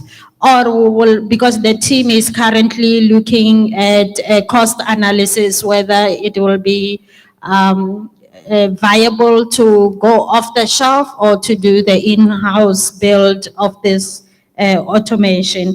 The other two, Program Director, we welcome the inputs already. I will engage my colleague from Centec together with my RAMS colleagues in terms of the data center initiatives and unlocking the revenue generation from the state-owned properties and do that. And the other one for FM, I will also then take on the input and then engage DDG facilities with the programs that they run, that we see how then do we put policies and standards in terms of the systems as part of their maintenance and support systems that will be brought on board, and how then do we, as part of transfer, if I can put it like that, or integrate with us. Thank you, Program Director. Okay, thank you very much. Thank you, CIO, and thank you very much, colleagues. That's just in brief the responses to some of the questions. And I think another possible way of deepening and enriching ourselves in terms of the discussions going forward, I don't know through Secretariat if there is a link, maybe that can be created. Some questions can come through and then responses go through that same channel. And then in future, probably create those kind of platforms. I think it will talk to your structures that you're talking about as well, that you keep the discussions live. And then also the responses. And that's another way of communicating and informing the public of certain things as they unfold. But thank you very much for participating today and also your patience, inputs. Please bear in mind that your questions are also an eye-opener to the department in terms of certain things that we think are best as we do them as a department. But you on the ground, you also open us, you let us, be in your space to understand your space and how we can best respond to some of those. So we take it in that spirit. The questions, as well as your participation, as well as your contribution and partnering in that regard. So thank you very much, colleagues, for that. That basically is the end from my side. I did introduce myself, ne? Thank you very much. Let's leave it that way. Right, we are not done yet. Thank you. My name is Lwazi Mahlangu. Right. Yeah, I wanted to, well, they asked me, I go by the nickname Shorty. Right, so that is, right. But thank you very much, colleagues. Mr. Mabinja, you want to come? Mr. Mabinja will then give a vote of thanks. But thank you very much for participation.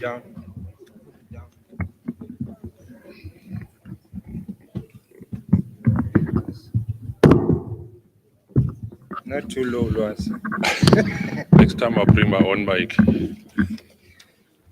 I won't take much of your time. I think you've been so patient in this room. The last 2 minutes of your time, this program was actually scheduled to end at 5. And I think I will do the closing remarks for the remainder of the time. Colleagues, we would like to appreciate what the minister has done so that we can meet like this as the attendees, the delegates, and we will give him a round of applause in absentia. Please. And then we also want to thank the following people whom I think we also give them a round of applause, the attendees who have been engaging, as well as the presenters who had actually given us a good menu in terms of the presentations that which they have given us, organizers, choir, program director. He has been very excellent indeed in terms of time as well. He did so well. And I thought I've written somebody else. There must be somebody whom I have written here. But it's fine.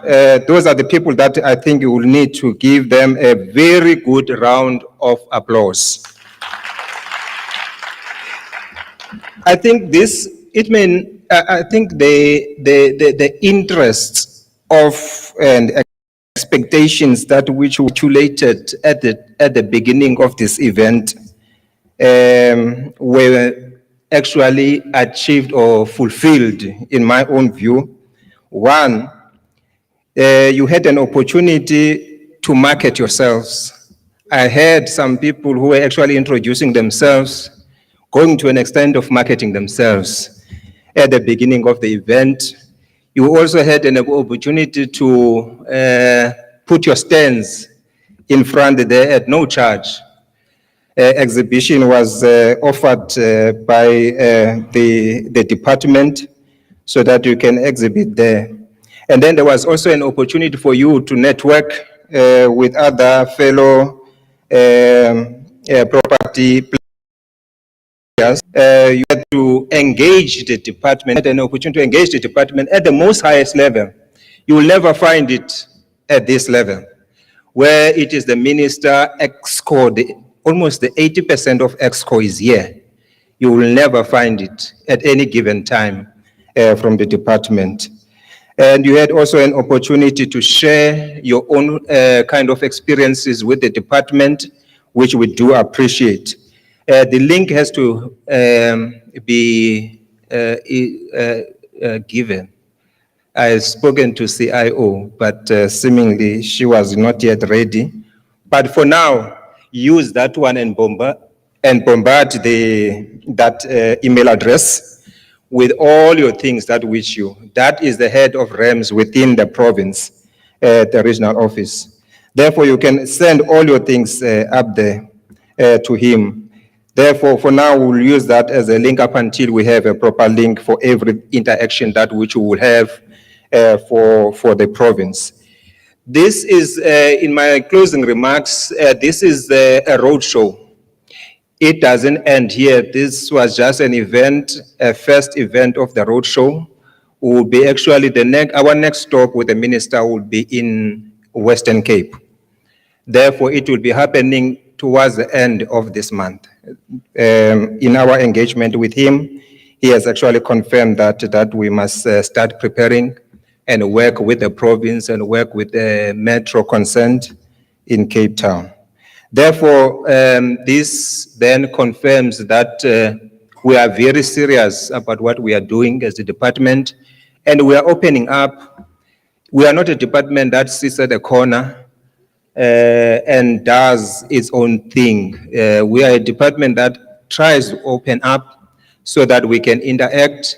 You know our priorities as a department. We know where we're going and when we shift, because there's a bit of a shift that is taking place now within the department.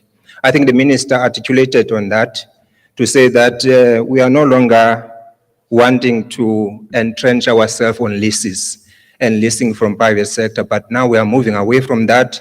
We want to use our stock and make sure that our stock is actually working for the state. That is why we're bringing you along, and so that you can take up these opportunities. Thanks very much to all of you. We're a wonderful audience. The event is now officially closed. Thank you. Sorry, one last thing, colleagues. My apologies. As a token of appreciation and something to remember me by, as you exit, please grab a cup of tea there and biscuits. I appreciate it. Thank you very much.